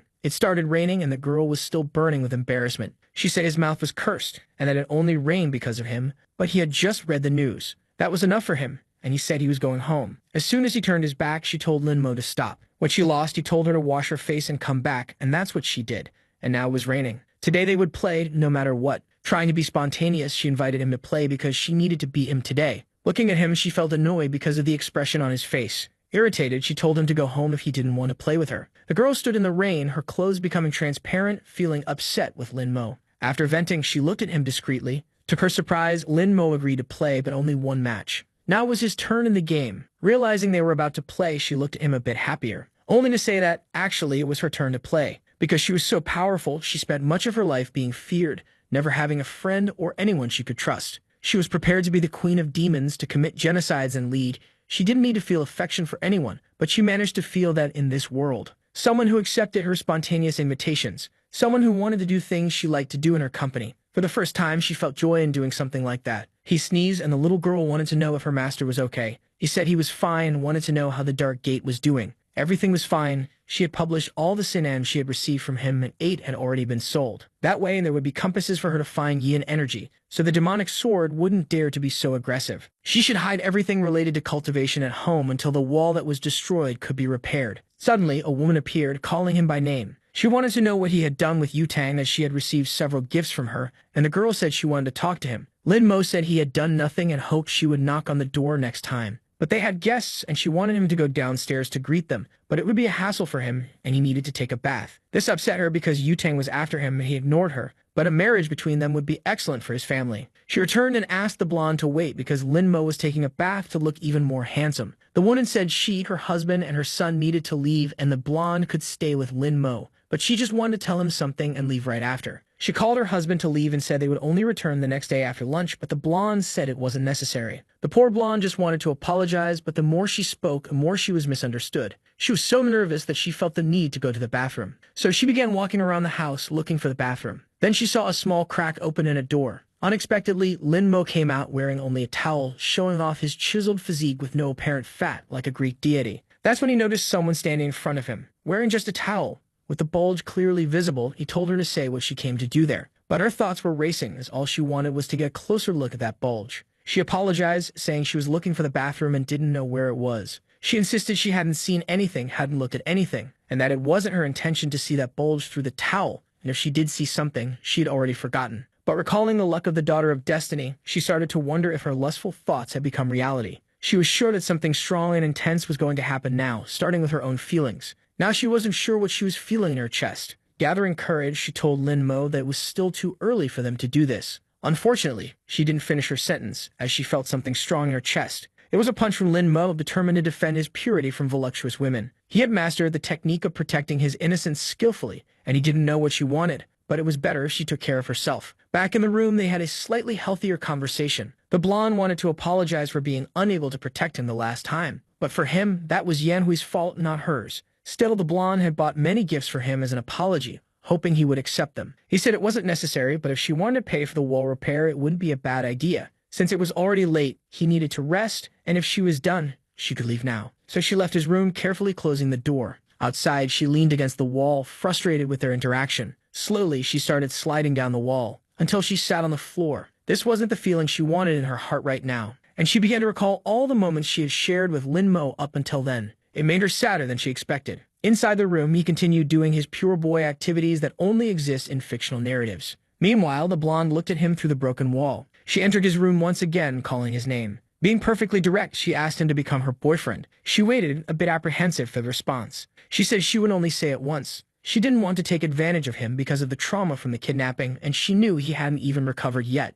But she ended up stammering when she tried to continue, until she blurted out that she liked taking him out and liked the scent he left in the helmet. These words seemed effective as he started sweating a little. She liked how he defended his purity when he misunderstood her. He was different from the others, and she probably meant nothing to him. But she would dedicate herself, and one day, she would be good enough for him. All those words exhausted her as if she had run a marathon. Lin Mo stood up and started walking towards her. She didn't know what to do anymore, not even if this would push him away. But she was a determined girl and never said anything without thinking. Giving up wasn't something in her vocabulary. Lin Mo was now against the wall, as no man could resist the declarations of a beautiful woman. The boy was sweating cold. He swallowed hard and prepared to speak. He said they had only known each other for 6 months, and even so, she claimed she liked him. He wanted to know if she thought love was something so superficial. But if that was what she wanted, she should pursue it because she was capable. The girl celebrated with great joy. She said goodbye to him as she was heading home, but she wanted him to join her tomorrow for the photo shoot. From the window, he watched her as the blonde walked away, celebrating. The small woman asked her master if everything was okay and if something was bothering him. She wanted to know why he didn't just say no. She was the daughter of destiny, with all the luck in the world. Even if he was strong, he couldn't stop her. And even if he said no, the heavens would help her get what she wanted. But love isn't just a matter of luck. However, if luck touched his heart, which had been alone for 10,000 years, then there was no reason to stop it. This was definitely something to think about. Love-struck and simple people are just as foolish as anyone else. The next day, they told him to look at the camera. Now he is well-dressed and posing for photos. In another outfit, he strikes another pose. This time, he's dressed as an athlete. The blonde says these clothes don't capture his essence, and that the school uniform suits him best. It doesn't make sense to him, but the blonde insists on the school uniform for reasons she doesn't say out loud. Now he's wearing more formal attire. Finally, they reached the voting results. Linmo won, but they didn't know his immediate background, so the boy would need to be tested. One of them wanted to know how they would do that. The redhead was in charge of this, and if she was worried, she should show him to them. She immediately remembered the blonde and the reaction she might have. She set the meeting for the next day at the hotel, at 6:30 in the evening. However, they never said whether they would attend or not. But the world was at risk. They needed to be extremely careful with this. After that conversation, he hung up the call. It was finally time to meet Lin Mo. The employee wanted to know how they would handle what she had requested. She wanted to change his scenery, so he brought 20 school-age girls. He ordered their feet to be tied and their legs to be broken. Then he had them thrown into the sea with stones tied to their feet. None of that trash compared to what was in Yutang's arms. Besides not looking exceptional in the photos, Lin Mo didn't seem special. One of them asked why Ju had a sword if she said she would come in casual clothes. She had never parted with her sword. It had been with her entire life. People from all sects were present, and Hongling's granddaughter was either extraordinary or just knave. Someone warned the gray-haired woman to go easy on the drinks because the meeting was important. She was there to see Hongling, and listening to the blondes screaming all day would be unbearable. They finally arrived, and she was waiting to see what kind of person this boy was. She was immediately surprised by what she saw. The blonde arrived with her companion and asked if she was late. It couldn't be. It was as if she could see right through him. Now everyone was seated at the table. He had come to see if any of them had clues about the whereabouts of the venerable demon, and also because the blonde asked him. But from what he could see, he wouldn't be able to count on the help of those women with lascivious gazes. The old woman said staring at the boy like that would ruin their reputation and asked Yutang to introduce him to them. She told everyone he was her boyfriend Lin Mo, but he clarified that they were not that. He skipped the individual introductions, saying he would eat and leave. The gray-haired woman said he was quite the treat. She asked Yutang's puppy if he would like to stop eating and have a private chat with her. She heard he liked tea and would like to offer him some tea that only she knew how to make. The aroma was that of golden silk tea. The dishes in front of him were mediocre, and you should try the delicacy she offered. The blonde immediately sensed something suspicious. She noticed a bit of powder fall from under the woman's nail, possibly party powder or something else entirely. The blonde stood up immediately, asking the mischievous woman what she had put in the tea. In her defense, the slay one said that a lady from the Xiao family shouldn't tarnish her innocence over something she didn't do. She claimed she hadn't put anything in the tea, and if she did, she would cut off her own head and present it as a gift. But if she hadn't done anything, she demanded to borrow her boyfriend for a few days. Hearing this, the blonde was filled with rage, genuinely furious. Approaching her, pressing her own attributes against the others, she dared her to repeat those words if she had the courage. She was certain the tramp had done something, but perhaps it was just provocation. So she told Lin Mo he shouldn't drink what the woman offered. The other woman insisted that it was up to him to decide what he did or didn't do. Whispering to her, she said that no one in the immortal world knew her true identity, and she was willing to reveal it to everyone. The gray-haired one warned the girl to be careful, as it was by her mercy that she had lived so long. The boy realized that Shi Yu was quite the troublemaker and wondered if all female cultivators were like that. Once again, she asked if he would like to have some tea, and indeed, it seemed like she had put something in it. It was colorless and odorless, but he felt a strange energy, a kind of venomous parasite, one of the most difficult to distinguish. He couldn't even differentiate them, which is why such a crude method had lasted for so long. Everyone there saw it, but no one did anything. This dinner was undoubtedly a test to evaluate him. If he drank it with his power, the poison wouldn't take effect, which could raise suspicions. But if he refused, they might think he was an expert and would try to confirm it, making his cultivation difficult in the future, as they would always be cautious around him. It was a difficult situation, and he wasn't sure if he could get out of it, but then a hand slammed on the table and grabbed the tea. The blonde drank the entire cup. It was so unexpected that Lin Mo dropped his food from his chopsticks. She drank it for him, hoping they would remember the type of relationship they had if anything happened to her. That was enough, and the old woman said she had brought a treasure and wanted to show it to her. She asked if it wasn't cute, but it was just a strange rat. This rat sought yang energy, looking for people with bodies capable of cultivating, and it seemed they were going to use it to determine if Lin Mo could be her partner or not. There was just one detail about this. In his family, not a single person had been able to cultivate for the past 18 generations. To her surprise, the rat began squealing non-stop. Without leaving the old woman's hand, it was practically going crazy. Everyone was shocked by the rat's intense reaction. The gray-haired woman told the old lady to let the rat move. As soon as she released it, it swiftly leaped across the table towards Lin Mo. Then it jumped at him, but he flicked it away with a single snap of his fingers. Since he was still eating, he asked the old woman to take care of her rat. But he said it didn't matter. It seemed her friends didn't like him, so he was leaving. However, the blonde asked him to wait. She wanted him to at least listen to what she had to say. The one with the blindfold said the rat was always shy. Even if it encountered a body with pure yang energy, it would just observe. Shocked, the old woman said it wasn't just a body with pure yang energy. Tearing up, she said it was the supreme body, something she had only heard of in legends. The Zhao family's daughter was too lucky. which made the old woman literally envious. What happened that night must remain confidential. Anyone who leaked the information would be severely punished. Thinking to herself, the gray-haired woman imagined that Yu-Tang wouldn't be able to resist his body. They left the place on her motorcycle. He wanted to confirm if there really was something in the tea, and the blonde said that woman wouldn't dare do anything against her. And since she hadn't come after her, it meant it wasn't anything serious. Distracted, her eyes widened in shock at the sight in front of her. An unfortunate dog crossed in front of her motorcycle. To avoid killing the animal, she made a risky maneuver, preferring to risk her life and her boyfriend's instead of the animals. In that moment, all she could see was Lin Mo flying through the air, but she managed to grab his arm. The two ended up falling to the ground. The blonde ended up on top of him, and the boy asked if she could get off. Worried, she wanted to know if he was hurt, but he was fine, as falling off a motorcycle only hurts in real life. He looked curiously at the blonde's hands. Throwing snow in his face, she suggested they have a snowball fight. The poison she drank caused some effects. Childish behavior was one of them, along with facial redness and extreme heat in 9 out of 10 cases. A poison that removes behavioral filters, making the victim susceptible to bullying others or having very lascivious behavior. Thinking about this, he looked at the stunning woman who seemed eager to sit on his face. So he agreed to play for a while, as long as they didn't take too long. It reminded him of the past, when he was asked to play all day. Normal people could take a break, but as a cultivator, he shouldn't. She knew that with demons around, he wouldn't do that. In fact, she had been waiting and waiting for him all this time. She was upset. He still wasn't an immortal emperor, but the elders said he had the potential for it. The girl wanted to know how long it would take him to reach that status. Until he attained immortality, lived in paradise, became an emperor, and defeated the demons. Anxious, she really wanted to know how long it would take. 1,000 years, 10,000 years. If that were the case, it was possible the world would end long before. Besides, it was possible he would never marry a mortal like her. All she wanted now was for him to dedicate half an hour of his day to play with her in the snow.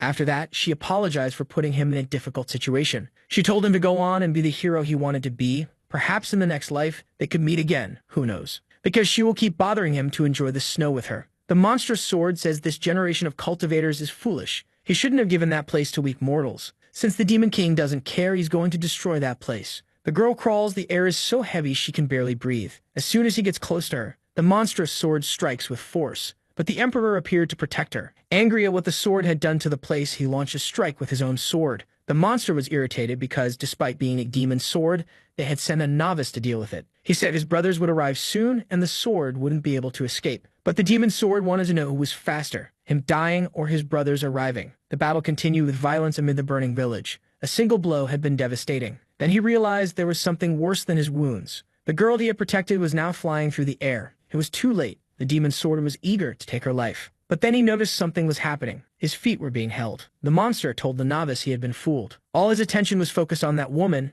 and now he couldn't move. His fatal blow would kill him, but the woman stepped in his place. He was shocked as she died in front of him. The monster lifted his hand, her body trapped in its claws. Shaking her, he threw the body aside as if it were nothing, and said it was now the novice's turn. However, he couldn't complete his execution. The venerable demon was summoning him, and he wondered if his master had learned of his unauthorized actions. Furious, the emperor demanded to know if he was a minion of the venerable demon. Whether he was or not, it was too bold of the novice to ask him that. He should be grateful to the venerable demon because, thanks to his call, he was now a hero among immortals. He turned to Ying as she was in shock and asked if she was okay. Barely able to speak, she said the boy had returned. She wanted to know if it was really him, as she could no longer see anything. Crying, he told her it was indeed him, asking her to hold on a little longer because his brothers were on their way. But she couldn't take it anymore and asked him to listen. Behind the bamboo forest at the cliff's edge, he would have to go alone, but she hoped that in her next life she could accompany him. Her last words to him were an apology. The fire continued to consume the forest amid the emperor's mourning. The future demon king told her father that the sword was problematic and that it was only a matter of time before bigger consequences arose. He couldn't continue to shelter something so problematic. He should learn from her. It wasn't bad to kill and destroy. But her father simply gave her a harsh slap across the face. Killing insignificant people or killing bandits is the same thing. Her weakness would cost everything their ancestors fought for, and perhaps she wouldn't be the next venerable demon. He remembered her requests as it was snowing, and how he never had time for that, until his eyes met something. Looking at the moon, he recalled what she used to say, that if he kept practicing, his hair would turn gray. His memories made him cry, grieving. She told him to be a hero so they could meet in the next life. Now the one standing before him was the blonde. But he remembered the promise of his first love, that she would keep bothering him to play in the snow with her. All he wants now is to stop lamenting and not continue making the same mistakes. The blonde looked at the screen, puzzled. She ended up encountering something unexpected. She needed to read it carefully. Wei Qian had attempted to take her own life and succeeded. She mourned for this woman. Soon after, another message appeared on the computer. The person wasn't well and was canceling that gaming team. Now she was furious with Shinyi. All of this was undoubtedly her fault. If it weren't for the blonde, she and Shinyi wouldn't have ended up in this situation. Almost losing consciousness, she lamented for Kin. Meanwhile, the ominous woman wanted to know what would happen if the blonde ceased to live right there. But she apologized as she hadn't imagined her family would put so much pressure on her because of a tournament. Then another person appeared before her saying that it wasn't true. It wasn't just about the game. She wanted to know how Shinyi was there. Stabbing a knife into her chest, she asked if she really wanted to know how. If that was the case, she should think carefully about it. The truth about the matter. She was sure the blonde would find the answer eventually. Slamming her hands on the desk, the blonde asked her to wait. But now she was alone in the classroom. The blue-haired girl appeared and said it was lunchtime, asking if the blonde had eaten. Approaching her, she wanted to know where Linmo was, and the girl said she knew that question would come up, so she prepared in advance. He was on the terrace and wasn't alone. This made her jealousy grow. Seeing that the blonde was leaving, she asked her not to get into trouble. She didn't want to believe that someone like Shinyi was interested in someone of the opposite sex. Besides, she had never heard her say anything about it. She wanted to see with her own eyes what they were doing up on the terrace. Her eyes were in shock. Apparently, it was true what people said. The two were there playing chess. She approached the girl and said that everyone at school knew she liked Linmo, but it seemed like she was unaware of it. But the girl replied that they had been playing there every day since they met, and everyone at school knew that, except for her. The blonde was deeply irritated.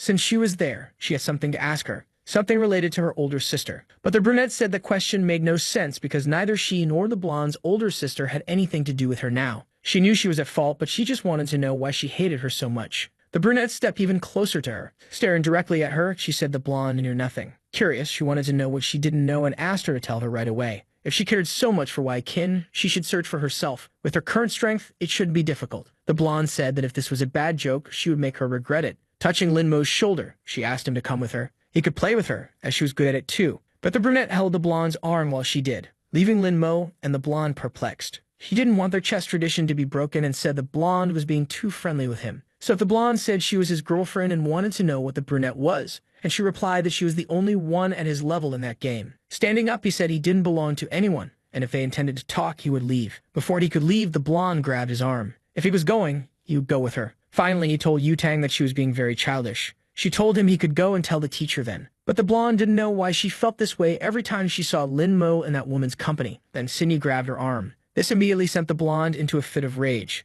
It was the second time she had grabbed her like that. The brunette wanted to know if that was a problem, as she didn't care at all. Furious, the blonde said she had already told her that she liked Linmo. Burning with jealousy, she wanted to know if she was trying to steal him from her. The brunette said she was tired of the blonde harassing a boy like him. Manifesting her aura, she said she wouldn't repeat herself, and the blonde had better let go of her immediately. This irritated Cindy, as the blonde was just a daughter of destiny, whatever that meant. But the blonde's irritation kept increasing. Her aura grew even stronger as she was upset that an ordinary girl dared compete with an immortal. Thus, her energy manifested more and more. However, she started to get a peculiar feeling. Her hand was now embedded in a massive rock. It was as if she was facing an enormous mountain. She couldn't move a muscle and had no idea how that could be possible. Knowing the brunette for so long, she couldn't believe she could also be an immortal. Now she watched her with much more curiosity. Nearby, Linmo realized that things were getting complicated. He now doubted who Zinni really was. After the incident, the blonde rode her motorcycle deep in thought. It didn't make sense for Xini to be a cultivator, but she would now focus on discovering the truth about what really happened.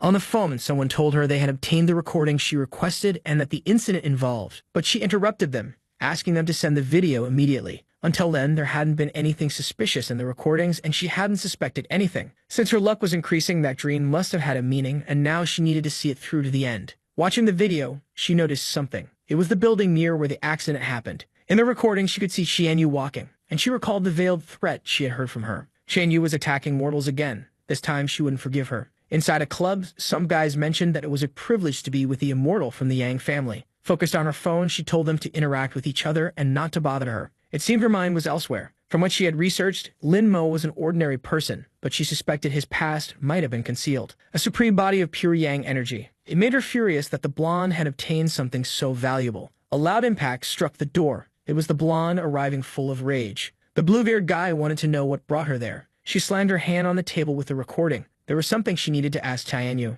The gray-haired woman said that her family members never changed and that the blonde never had manners. Then she ordered her lackeys to leave. Only the women and the blue-haired guy remained. The blonde wanted to know why she had been with the girl that day. She looked down cynically. She said she didn't know what the blonde was talking about. Since she didn't want to tell, the blonde decided to refresh her memory. In the past, Waikin was part of her team, and they had made it to the finals of the spring selection. The team they defeated in the final was called Heaven's Gate. The gray-haired woman asked if she was supposed to be impressed already. Angrily, the blonde ordered her not to lie. She knew that Qianyu was the leader of that team. Out of jealousy, she had injured Sinyi and killed Waikin. She did it just to spite the blonde and satisfy her sick pride. Qianyu placed a mocking hand over her mouth. She sighed after hearing everything. Then she started laughing uncontrollably. But the blonde, taking the situation seriously, asked why she was laughing. Qianyu said Yutang was really adorable. She then lit a cigarette patiently. Back then, she was bored and formed a team that ended up losing in the finals. She didn't know anything about the other team and only found out now that it was the blondes. But if she had known it was her on the other side, she certainly wouldn't have missed a second opportunity. The blue-haired guy said that the gray-haired woman came from a traditional family of immortals and wouldn't waste her time with such trivial matters. Since she had been bored back then, she just wanted to walk a little. It didn't mean anything, and she claimed not to recognize that girl. Being in the same recording as her was just a coincidence. Grabbing the phone from her hands, the blonde questioned if it was really just a coincidence. They entered the building together, and Tianyu came out after Waikin jumped. That wasn't a coincidence. But the gray-haired woman said many people passed through there, and assuming she had anything to do with it was premature. However, if the blonde wanted to fight, she could go ahead, as she wasn't afraid of her. This time, she would take it seriously and wouldn't hesitate for a second, so it was best for the blonde to leave before she got angry. Furious, the blonde kicked a nearby object. She told the woman to repeat what she said, and the blue-haired guy had to restrain her. He told her he would spare her today as a symbol of gratitude to her father. But as soon as she found the evidence she needed, she would destroy her and her entire family. After saying those words, she began to leave. The blue-haired guy said Yutang was too impulsive, but what she said was serious. With a cold look, the gray-haired woman asked if he didn't believe her. That wasn't what he meant, but it had been a turbulent year, and it wasn't wise to upset the family that supported them the most. Continuing to smoke, she told him he could go and that he didn't need to wait for her. So he left, commenting that they were all rude. The girl remained alone in the room with her cigarette. Making a call, she ordered them to find out who leaked the recording and to kill the person responsible immediately. After saying this, she slammed her phone on the table. Indeed, she invited the blonde, but she didn't mind killing a few mortals now and then. This time, she would do it simply, brutally, and without scruples. She's determined to kill the blonde once and for all. At a restaurant, he looks at the attendant. She seems to be showing him the options available. Looking at the fried crabs on display, Lin Mo says that's what he ordered. Hearing what he said, the girl confirms that's correct. Lin Mo wants to know why he received something different then. She explains that it's a special menu prepared by the blonde and the cook had never seen so many refined ingredients before. To Lin Mo, it's completely unnecessary. Standing nearby, the blonde, visibly upset, said as she heard what he said. She explains that it's a delicacy from far away and she'd like his help identifying the ingredients. Since she asked for his help, Lin Mo reluctantly agrees.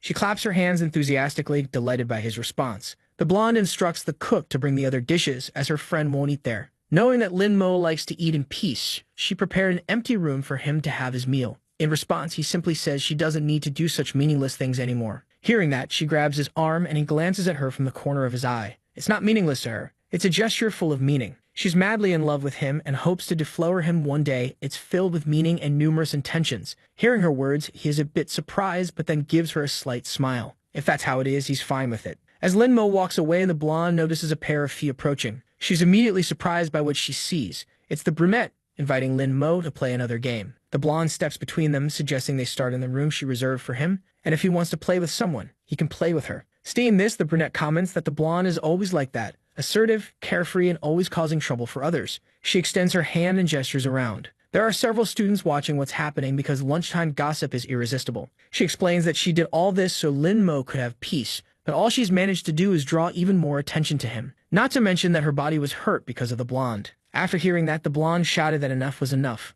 She shooed the onlookers away, telling them they had nothing to gain by watching and didn't need to stay. After that, she sighed deeply. She finally admitted that she had analyzed her problem with her older sister and knew it had caused her pain. She was aware she had caused trouble for her and understood why she was hated. There was no way she was handing Lin Mo over to her rival. Nor did the brunette want to give up her chess partner. As the two argued, Lin Mo announced that he was leaving. The truth was he was deep in thought about the brunette's nature. Seeing him leave, the blonde tried to get him to stay. However, the brunette extended her arm in front of her. She asked her not to cause more trouble for Lin Mo. Yutang said she didn't care, she was a cultivator too, but she shouldn't use the game as an excuse to stay close to him. If she liked him, fine, but she shouldn't interfere. However, if she was getting close to Lin Mo just to take revenge on the blonde and hurt his feelings, things would get complicated for her. But that wasn't the case at all. Completely blushing, the brunette said she didn't like him. They were just chess partners, nothing more. Hearing this, the blonde let go of the brunette's collar. Since she was being honest and had good intentions, the blonde would let it go. She made it clear that the brunette was no competition for her because she could offer Lin Mo everything, and she wondered what the brunette could offer him. Without hesitation, the brunette said she could play chess with him, which silenced Yutang. Holding her head in her hands, she said she couldn't deal with it anymore. Now she was alone on the terrace without her friend. She reached her hand out across the chessboard. Playing alone was definitely boring. She had played alone for decades, but this time it was the dullest session of her life. She looked attentively at the terrace door. After what happened, he still hadn't arrived. And she remembered what the blonde had said to her about what she could offer Lin Mo. Indeed, she didn't know how to answer that. All she could offer was a cold terrace and a game of chess. Since she had recovered some of her strength, the cold didn't bother her, and Lin Mo, being just a mortal, had been playing with her in the cold without complaint. This left her in shock, as the venerable demon seemed to care about a mere mortal. But as a demon king, if she took the world for herself, she could offer everything to Lin Mo. While she was lost in thought, she heard the door open. She immediately went to see if it was Lin Mo arriving, but it was only a small creature. She didn't know what to think. The cultivators here were weak, and the only real threats were the immortal emperor and the demon's sword. Leaning on the railing, she thought some more. In thousands of years, she had never felt this way, anxious, and she wondered if he had gone to the room Yutang arranged. She figured that young people of this era were sensitive, and that maybe he had gone there because of what happened earlier. However, she didn't know why she was thinking about him so much. He was just a chess partner. What the blonde said had made her think. She didn't like him, and she hoped Lin Mo didn't misunderstand her feelings. But she decided she would explain herself soon to avoid any misunderstandings about how she felt. When he answered the phone, she introduced herself. He said he knew she was a good girl and would find someone better, then hung up the call. That was definitely not what she expected. Throwing the phone on the ground, she muttered that he should listen to people before jumping to conclusions. So the video ends here. If you don't want to miss the next part, activate the notification bell, and see you next time on Tob's channel.